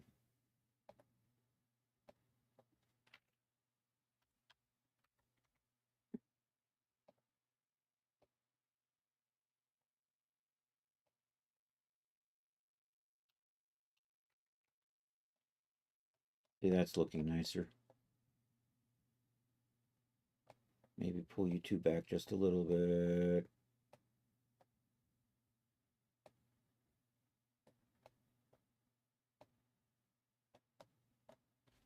I think we'll make that thicker.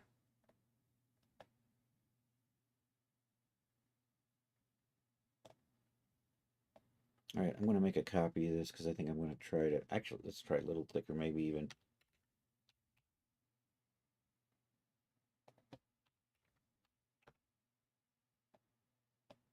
I want to go with that.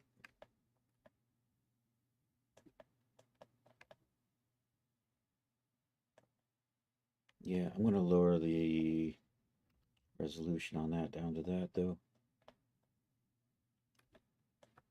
Oh, if I just say 1, that looks nice. Oh, that's 6, though. I don't want 6, do I? Since you don't know much about this, you're curious, how do you feed this to a 3D printer? There's a few things you have to do. Usually an STL file, and you can export as an STL file out of Blender. This format here is what 3D printers tends to realize. And you want to make sure what is it that your mesh is all closed up, that you don't have any weird holes in it. So you don't have any open gaps like I have back in here. If I move that out of the way, you can see I've got a big open hole. You can't do that with a mesh. 3D print. If I do this, it might be okay. I've done very little twice. I've had things 3D printed twice, and they were pretty simple shapes. You know, kind of like this. No, it's okay. If I didn't want to be derailed, I wouldn't stream. That's my general rule of thumb. I think this is good. So the idea is you can't have any openings in your mesh. You want to be cognizant of things like how thin things are based on what you're printing with. Due to 3D printed power sword. So I mean that's the general things is export it. And I have my models were relatively simple and I haven't done a lot, so I'm not sure what else to do. MOTU, I'm not sure what that means, man. I think I'm happy with this though. I think I'm going to duplicate it because I'm a scaredy cat that way. Shift D, and we're just going to hide the other copy of it back here. And we're just going to take this. Oh, Masters of the Universe. Okay. That was after my time. um, we're going to convert that to a mesh. I'm going to get rid of these, and this will square it off.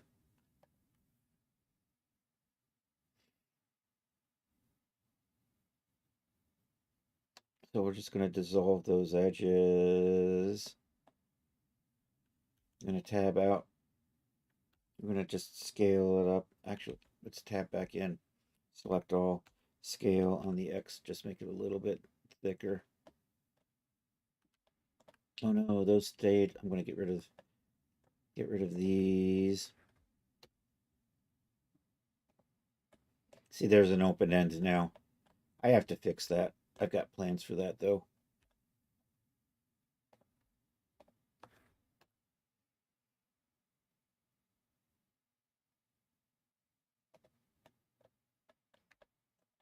So I have a bunch of extra, you know, we can probably come in here and delete out some of this stuff. Clean our mesh up a little bit. I like all of those. It got really dense in here, man. And this is all nice and straight, so I can just kind of come in here and get rid of a lot of these extra polys. And I want you to be straight till about way up here somewhere. I'm leaving some in here so I don't get really weird long polys left over, but still a lot of this stuff can just come out. It's probably good. And we're just going to dissolve those edges. Oops. I need to do them in baby steps, don't I?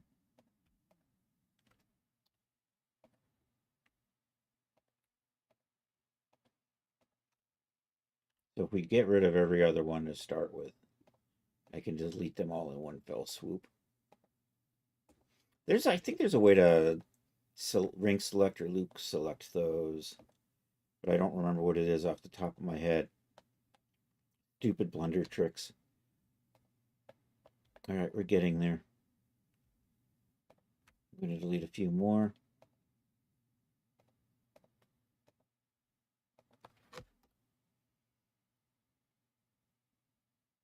I can probably evenly space this stuff out a little bit. What am I doing? I'm dissolving edges. There we go. And to make it look neat, you can just... I make this... I don't even... Because it looks cool.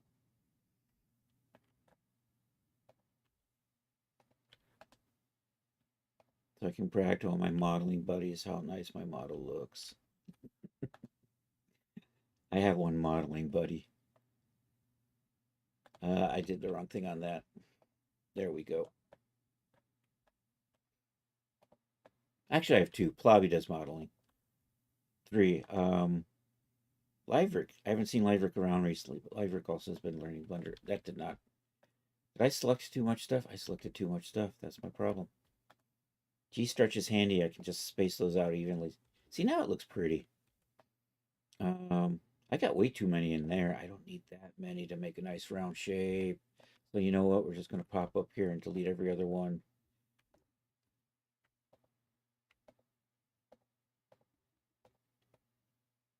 This is where remembering that every other thing would come in handy. I'm not going to bother Googling it because by the time I found it, I'd already be done doing this. It's tedious, but it doesn't take that long. Okay, what I want to do is I want to pull this out and I want to make these into like little round shapes.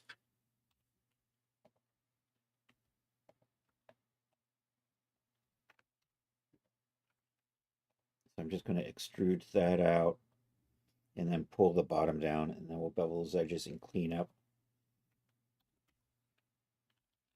Actually, you know what I'm going to do? I'm going to put a face in here. We're going to switch this to normal orientation. Right in here. So this is pointing out that way. Then I can just do an extrude, pull that out like so. That works nicely. And I'm just going to do the same thing over here. Pull that out. Green is the Y. I'm going to scale on the Y on that, just to bring that in a little bit like so. And I think I'm going to slide that edge that way a bit. Nope, that's not working. Did I do something weird? I think I did something weird. I'm going to merge by distance. I think I've got some bad geometry in here. I think that should have fixed it though. No. I do have weird geometry in here. It was from the extrude, wasn't it? One of these extrudes did something weird.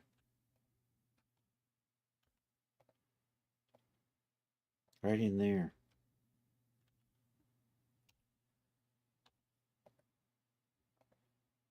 Did I fix it? I fixed it. Okay.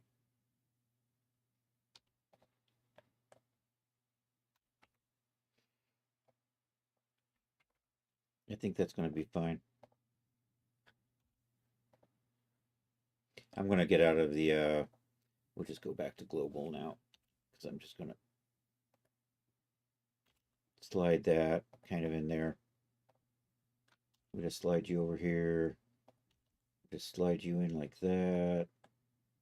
Actually, I think I'll maybe move you that way a little. Move you a little bit more that way. And I'm just going to grab these edges here and we'll just put a bevel on that. It's probably curve it out.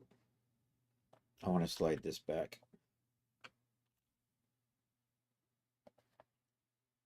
And then we'll bevel these just a little bit. And I'm just going to kind of do the same thing on the other side.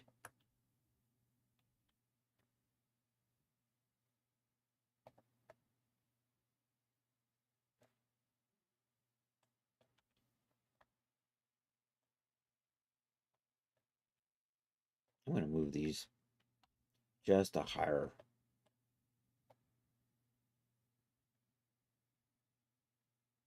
Kind of like that. I'm going to rotate a little bit too. Am I looking at it straight on the side?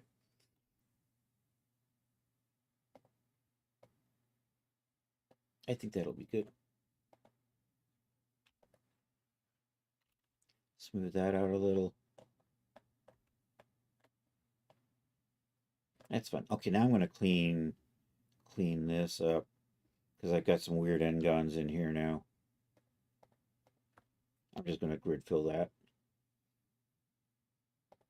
And we'll just do the same thing on the other side.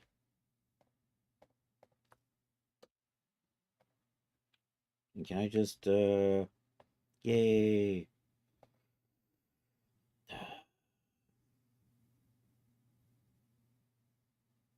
I might, well, that worked out nicely.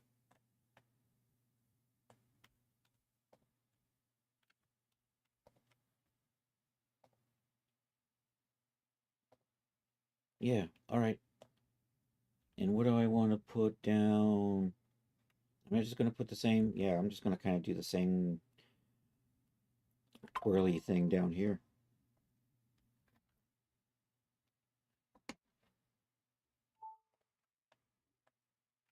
So, you know what? I'm just going to extrude that.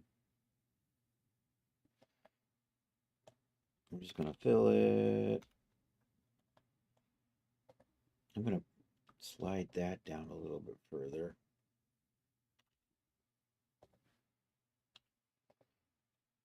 Extrude that out. Give it a little bit of shape there. Maybe pull you down like that.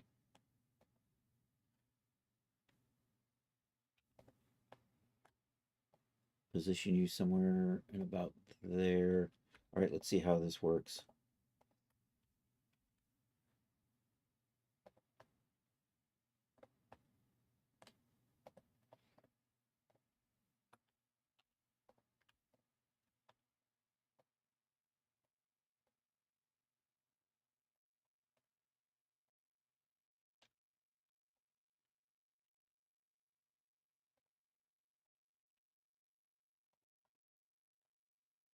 That's probably going to be okay. I'm not happy with this.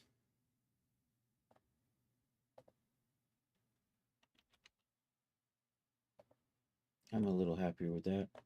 This line just seems not quite okay. Now we do the grid fill part.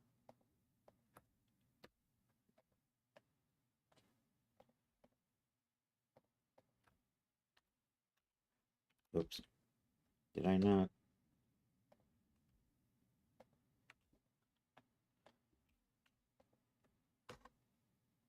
Da, da, da, da.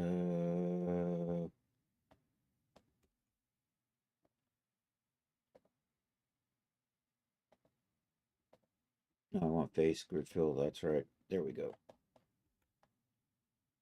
All right, I think that works for that. Only thing I might want to do on that is bevel the. I think I'm just going to manually. I'm going to add a little bit of extra in here. I'm going to get rid of that. That thing right there goes away. I'm just going to pull this out a little bit so it flares right about there. And then we'll put the shell on top. So to do that, I'm going to just grab those, just scale those. I'm going the wrong way. Scale those out like that, maybe. And do the same thing for these.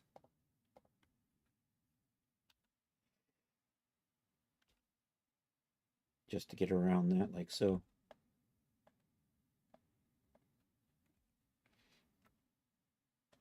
I don't think I'm going to use, I've got a lot of mesh in here already, so I'm going to try to not use a subdivision modifier on this one.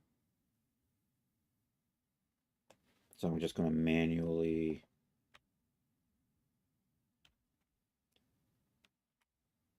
bevel these edges. I think I got a little mist right about there. Right in there.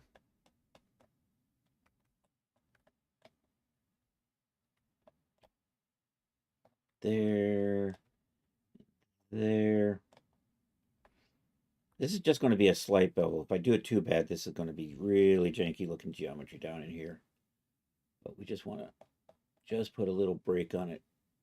Maybe just like that. That looks a little weird down there. It does.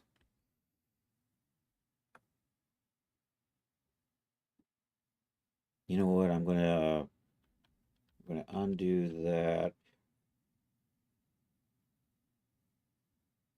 I'm gonna do a nasty N-gon on these, and then I'm gonna go back and grid fill them after we bevel. Let me try that. If I do that, and we select this line here and here, I just want to see how this looks.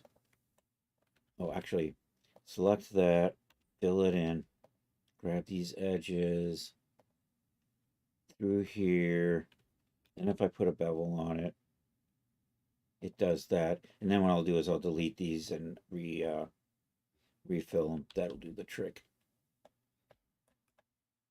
Okay, so can I, nope, because I did some work after the,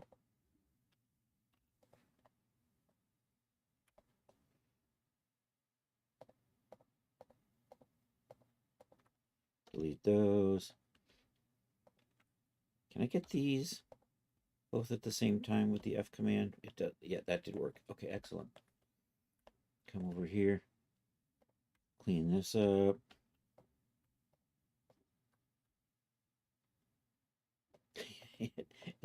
It's the thing that gets tedious, right? Well, it's the thing you notice if it's not there sometimes. It makes it look a little more finished than a basic model. That's my story, and I'm sticking with it. Fill that. Fill that. Then we're just going to go here, here, there, and there. There, there.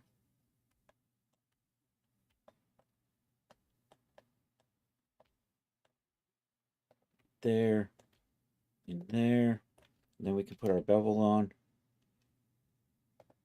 See, now with those faces like that, the bevel looks a lot nicer.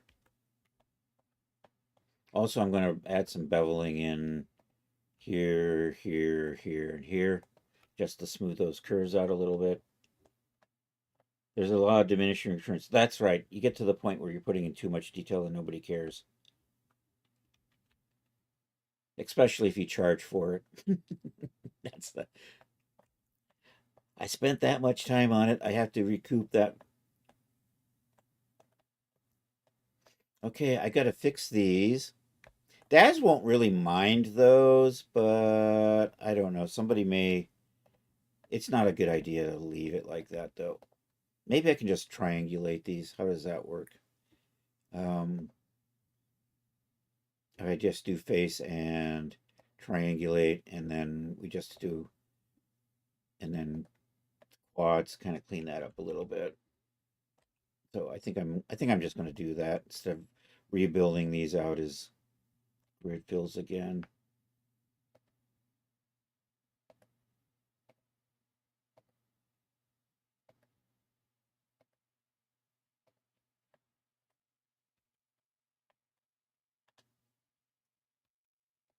I think I did something goofy down here, though. It's probably fine. I'm going to recalculate my normals. And I think I might put sharp. Do I want to put sharps on here? Oh, 3A mesh normals. Let's just reset the vectors. I don't know if this will... You know what? I think I'm going to grid fill those. Never mind.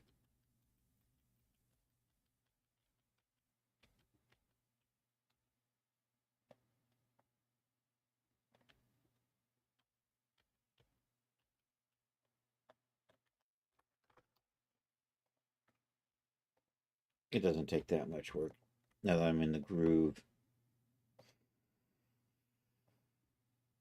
Oh no, I had to do that.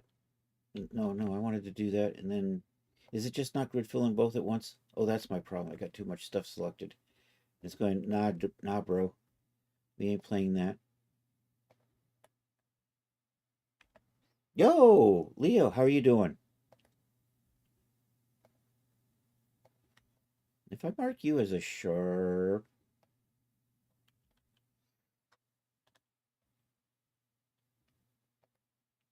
mark you as a sharp.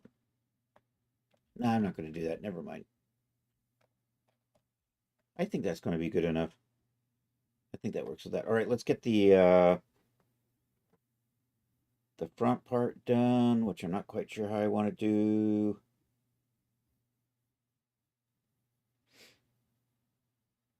It's a cutlass.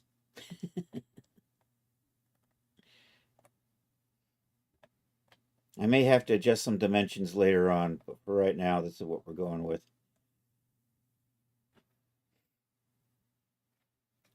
Um,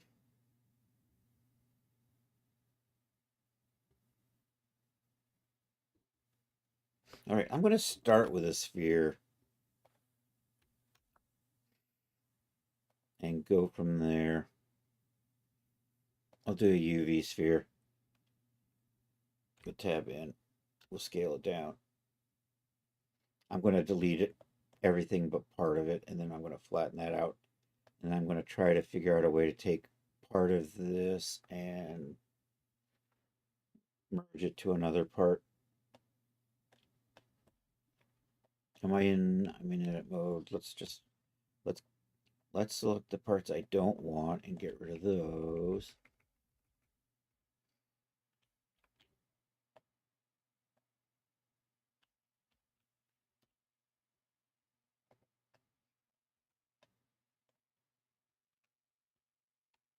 Let's reset the to the geometry.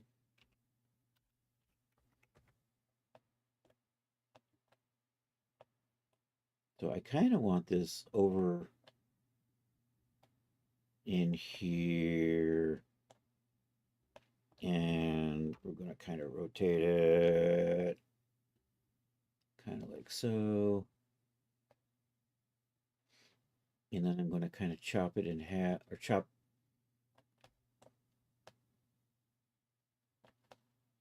I might be better off just abusing a plane. Now that I'm thinking about it. I'm going to leave that there, though. I think I'll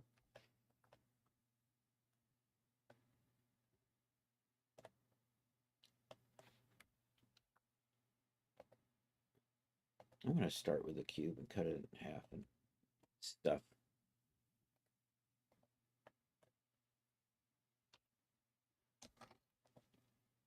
We'll put a mirror modifier on this.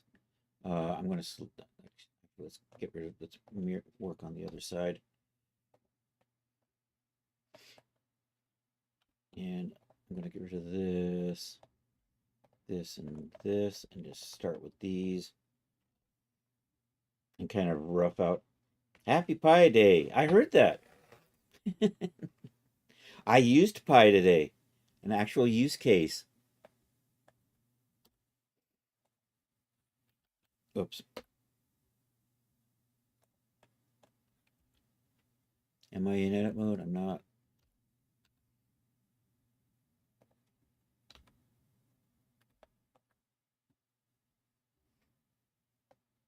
I know I had to I was trying to figure out a circumference. I was trying to figure out the diameter here. And I was given a circumference figures.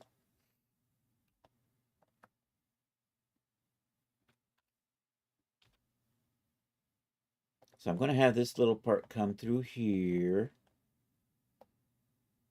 And then it's going to mirror over to the other side. And what I'm going to kind of do is I'm going to kind of move pieces up to kind of line up here. So let's, am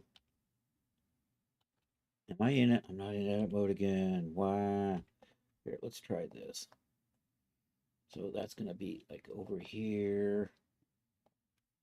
These need to be kind of in here. I'm going to have this kind of be over. Did I grab the wrong thing? So that's going to kind of come out to the edge over here.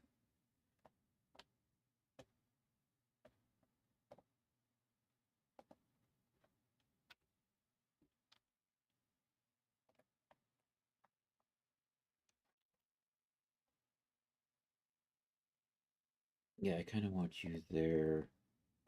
I kind of have you come over here. Oh, I know what I'm doing.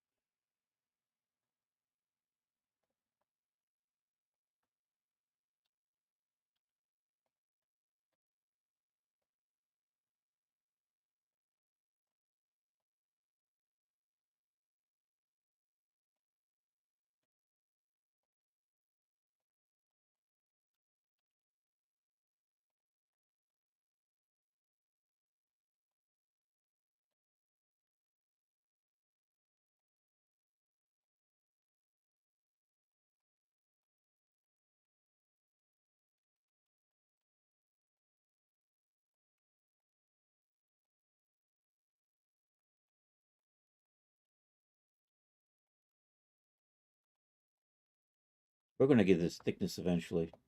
Don't fret.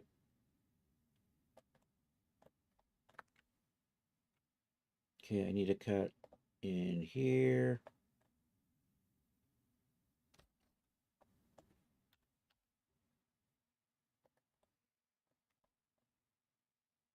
This is probably all good. I'm going to make this flat. And maybe we'll pull... No, let's put another cut right there. And I can bring these two up maybe a little bit. Let's make this all flat. And then I'm going to... Can I put these into a circle? I don't actually want it to be a complete circle, though. Yeah, let's try that. I'm trying to figure out how to get this shape as I go.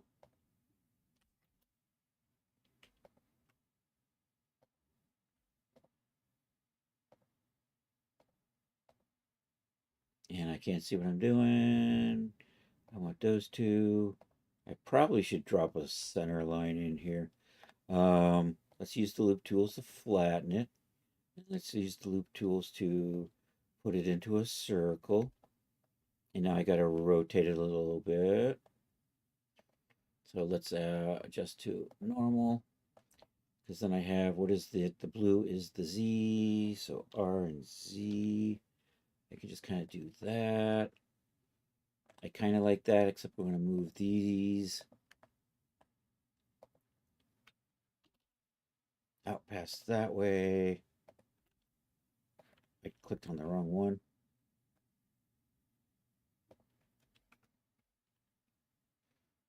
I think that's the one right there. Oh, I was heading in the right direction. What the hell? We'll straighten those back up.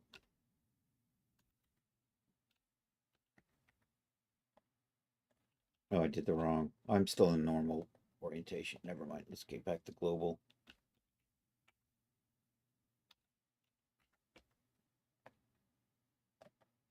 All right, let's hide the sphere and see where I am with that. Might be a little too large. What I'm planning on doing is kind of doing bowing that out with an inset. So let's try that. Actually, what I might do is just merge these. Nope. I mean, can I just make that into a single face? Yep.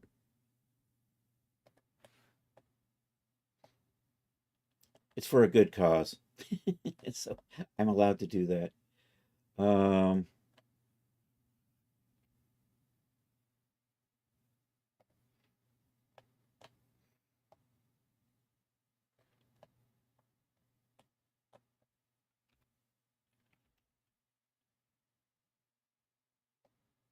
Oh, I like that. I'm gonna do that. I can. All right, maybe like so.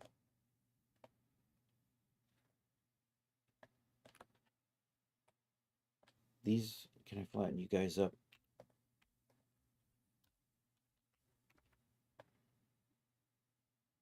Yeah, I think that might do the trick. And then what I want to do is probably merge at the center there. Clean these two up.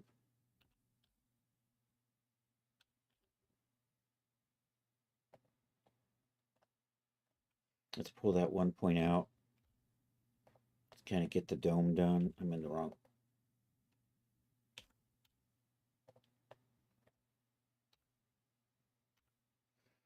So I'll just pull you out this way.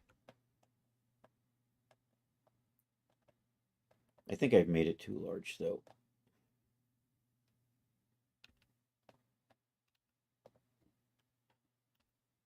Dang it. So I'm probably just going to do that.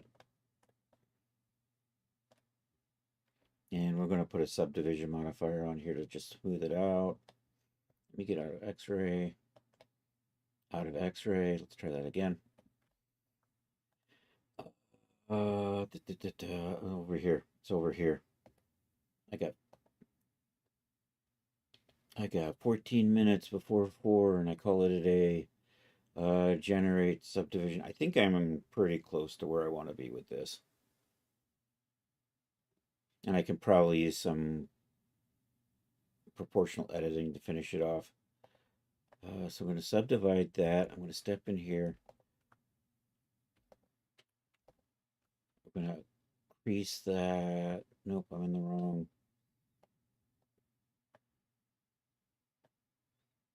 Is it vertex creases I want? Yep, vertex crease those. Let's make sure that they're setting right at 0, like so. So I'm going to pull that out about there.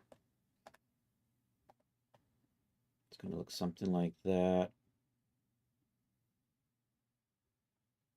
All right, let's mirror that and give it some thickness.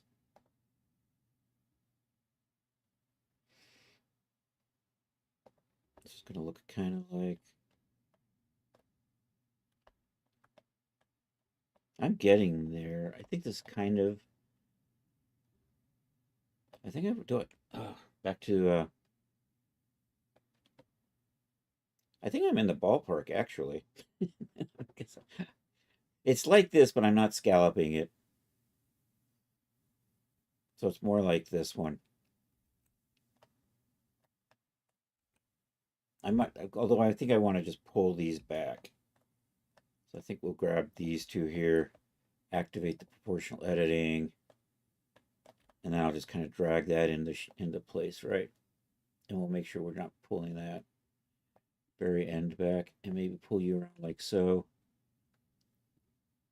And possibly do a little sculpting, maybe.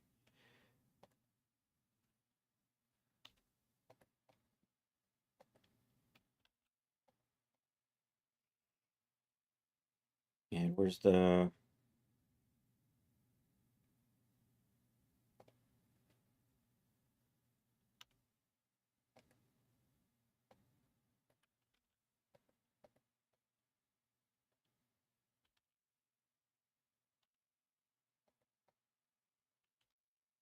I seem to be...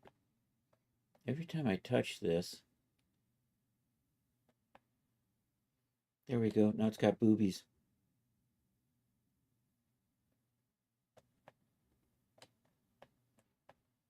I think that was a little over the top.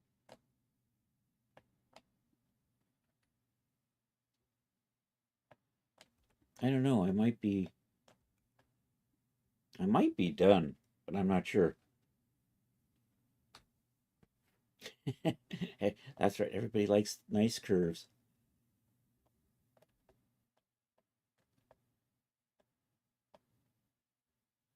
I'm gonna try. This is still a little...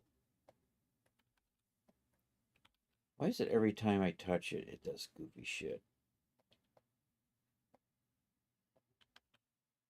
I got the smooth on. Oh, you know, it's because I keep touching the thing over there.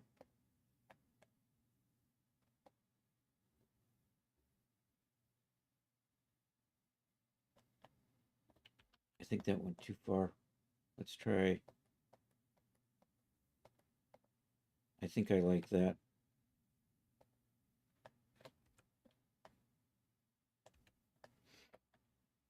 I may need to adjust this layer. I might just lose the lose this because it'll fit into the scabbard better. See, with that on there, it's going to make it hard to fit onto a belt. So part of me is thinking, I'm just going to not do that. Because I want this to fit nice into a scabbard and on the side. So you know what? It was an interesting idea, but I think I'm just going to go with this. I'm going to just detail that out a little bit so it looks a little more finished. And I think I'm going to call it there. So the idea is this is almost, but with the, I'm now starting to think practically on setting this up on a character. And if I do that, I'm going to have to get it somehow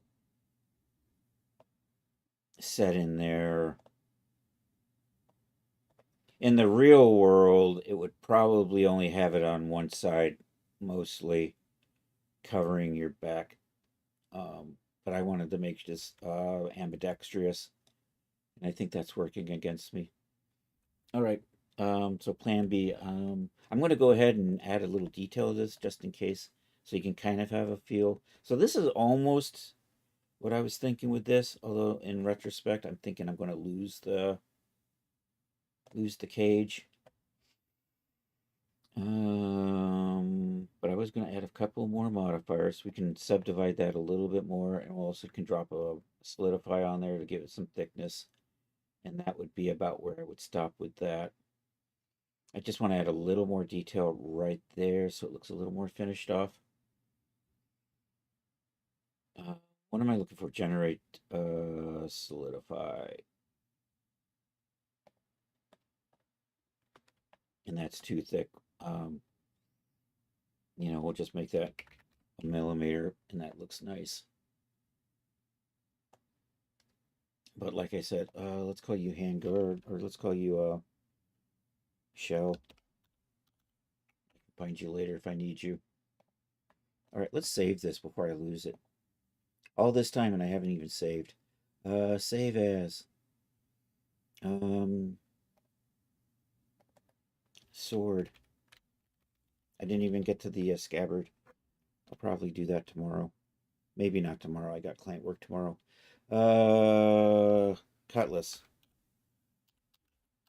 We'll do that. Okay, so what I want to do is just tweak in, right back to object mode, select that. Okay, I'm going to add a little more detail right on this thing here to make it fit that a little bit better. So we're just going to do a little inset on these, like so. I'm going to line these up.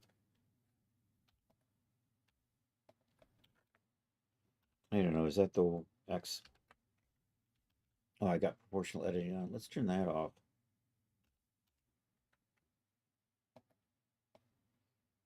Actually, I'm going to leave that right there for a second. I'll bring it back later.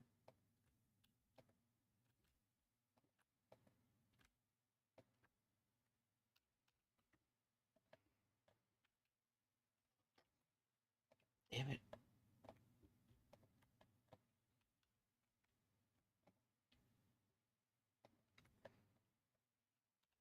There we go. This way I know these are kind of even. Like so.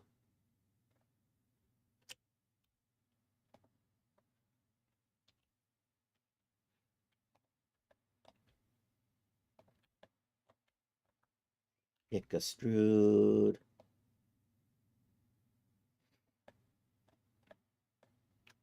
Scale.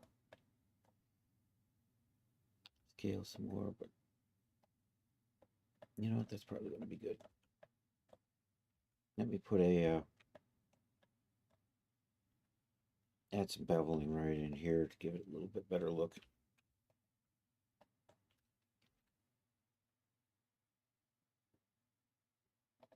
And I'm just going to bevel this edge.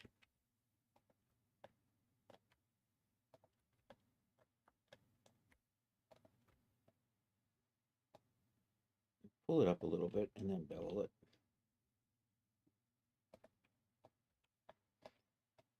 See, that looks finished.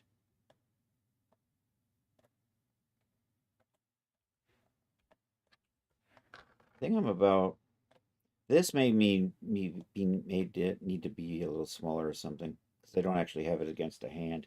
When I get a hand in here, it might look obnoxiously large. I might have to come back and tweak it a little bit. Actually, let's get it next to a hand.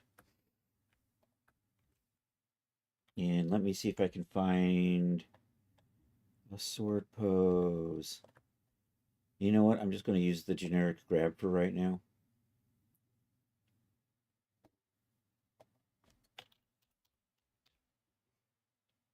Is there one in the controls somewhere? Pose controls.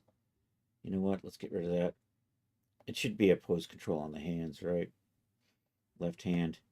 I'll just set it to a generic grasp like that, and we'll get the sword in here. And activate the export. I'm going to say cutlass.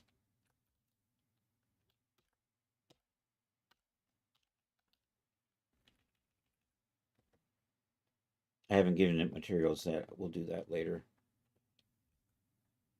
Import.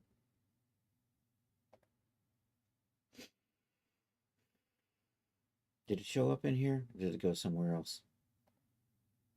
Nope. Where did I export you? I should pay attention to shit like that.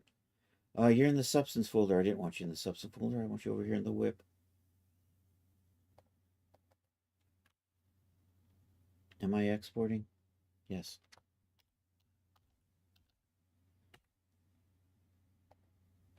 I think I just exported with no materials, but that's fine.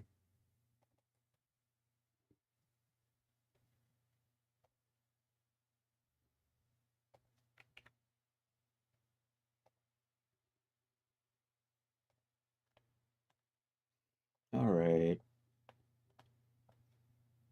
I wish it would leave it there. I'm going to have to move that.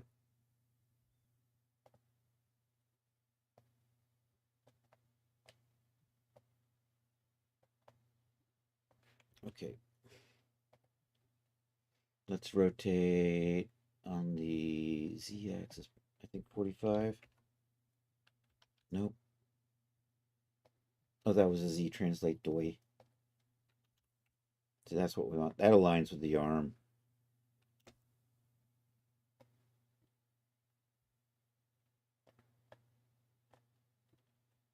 That is looking a little large. Actually, that hand grip looks a little large too. I probably could make that smaller. I probably could just make the whole thing smaller. Actually, I'm going to leave that. I think I'm going to make that.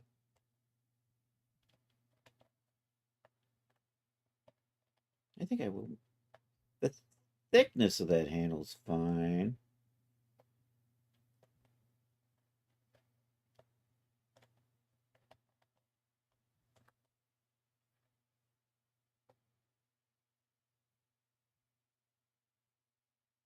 I think if I scale everything else down about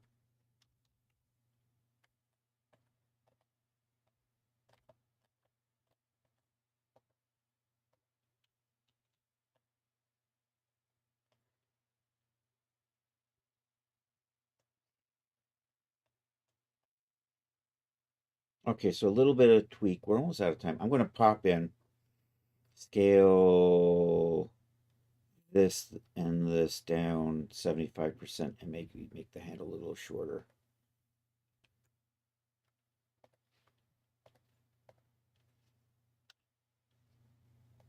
And you know what I'm going to do? I'm going to do that off the 3D cursor so it all scales that way, and then I can just slide it back. So I'm going to do that, and then I'm going to scale 0.75. Same thing with that scale, 0.75. And then I'll take you and just slide you back in here. I might have to tweak these a little bit to fit a little better. And then you come back to here. And I said I was going to make you a little bit smaller, so I'm just going to scale you on the y-axis like that. And I don't actually, and then just, no, you're probably fine.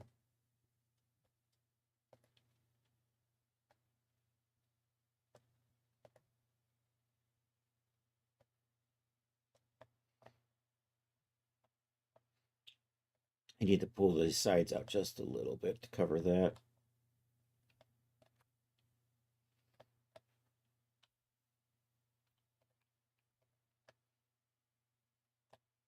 And I want to keep that bevel kind of the same there.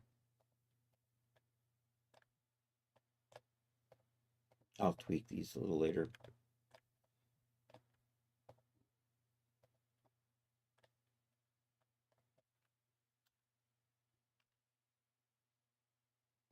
Like so.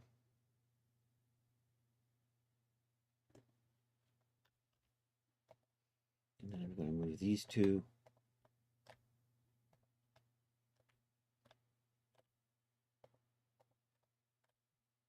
Get the opposite side.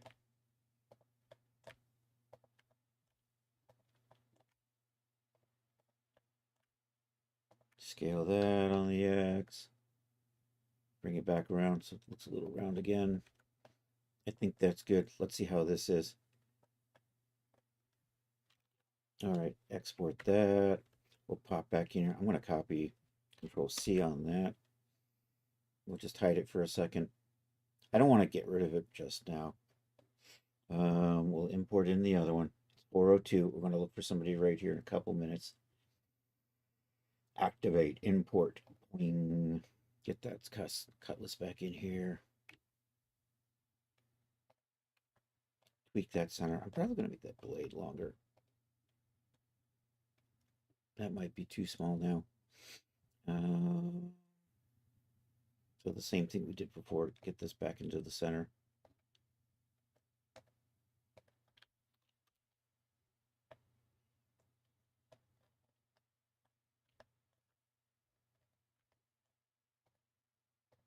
So now I think I made it too short.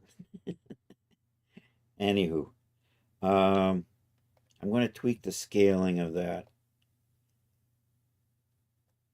Yeah, I'm going to put that back to where it was. Actually, I kind of like that. I think if it's just...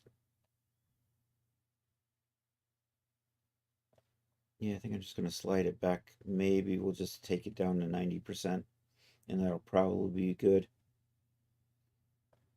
Anyhow, with that, we're going to call it a day. Thank you all for being here. We will be back tonight. It's the Saturday Night Social. It's an art share. It's a Discord chat. It's an old cartoon. Anyhow, it is Saturday. What was it again? Happy National Learn About Butterflies Day. There you go. I've heard about these things. They're called butterflies. That's an insect. They eat cookies. Don't learn about butterflies from me. Yo, Napsmore. Yes, it is Pi Day. And in honor of Pi Day, we actually used Pi today on stream. So there you go. Happy 3/14. And I forget what the hour, that the official Pi hour, Pi minute, and Pi second is, but I can't calculate that. Anywho, Chan's playing Grand Theft Auto. Maybe we'll raid Chan. He was in here earlier today. Let me see who else is on, though, before we read out. Hey, if you're over on YouTube, like and subscribe. That would be awesome. We will be back tonight, 8 p.m. Eastern Time for the Saturday Night Social. If you want to join, feel free to drop your artwork in the gallery here in my Discord. I'm still... Riv Critter is on. Chan is on. Bronto Saver is on. I've been rating Bronto Saver incessantly, though. Bad Tooth Records is on. There we go. We were just over hanging out with Dan. He just came live. And Dan's a good friend, and he just resubscribed. We're going to go over and hang out with Dan, aka Bad Tooth Records, playing that Trash Can Americana and the Moldy Oldies. So thank you for being here. If you're on Twitch, you can stick around for the raid. Here we go. Here's the raid if you're not subbed. Oh, and Outernet. Once again, thank you for all those gift subs. And Anon, who may or may not be Outernet. I appreciate those, man. What am I doing? What am I doing? I am. Here's the sub raid for anybody who got a sub raid or sub today, or anybody who already is awesome and had a sub today. There you go. There's that. Let's do this. Hey, I sell stuff at Daz. I had a new product come out yesterday. It was the Night Vale outfit. Finally hit the stores. They for some reason skipped 2 outfits and went with the Night Vale outfit. I think he was trying to do a fantasy theme. Anywho, that's over at Daz. Check it out. Joe Bob says, check it out. I was watching Joe Bob Briggs last night, and unfortunately, his regular show on Shudder is going to be no longer regular, although he will still be doing specials. Anywho, let's do this. What am I doing? We got the sub raids, we got the raids. I just got to do the raid command, and we'll go over and say hi to Dan. Raid, Bad Tooth Records. Control C. All right. I appreciate everybody being here. If I don't see you tonight, I hope you have a good rest of a Saturday, Happy Pi Day, or a Sunday for those of you on the other side of the planet. And so let's do this. Did I start the raid command? I should come over here and check out my... There it is. We got a raid command. I'm going to copy that. And with that, hasta la vista, baby.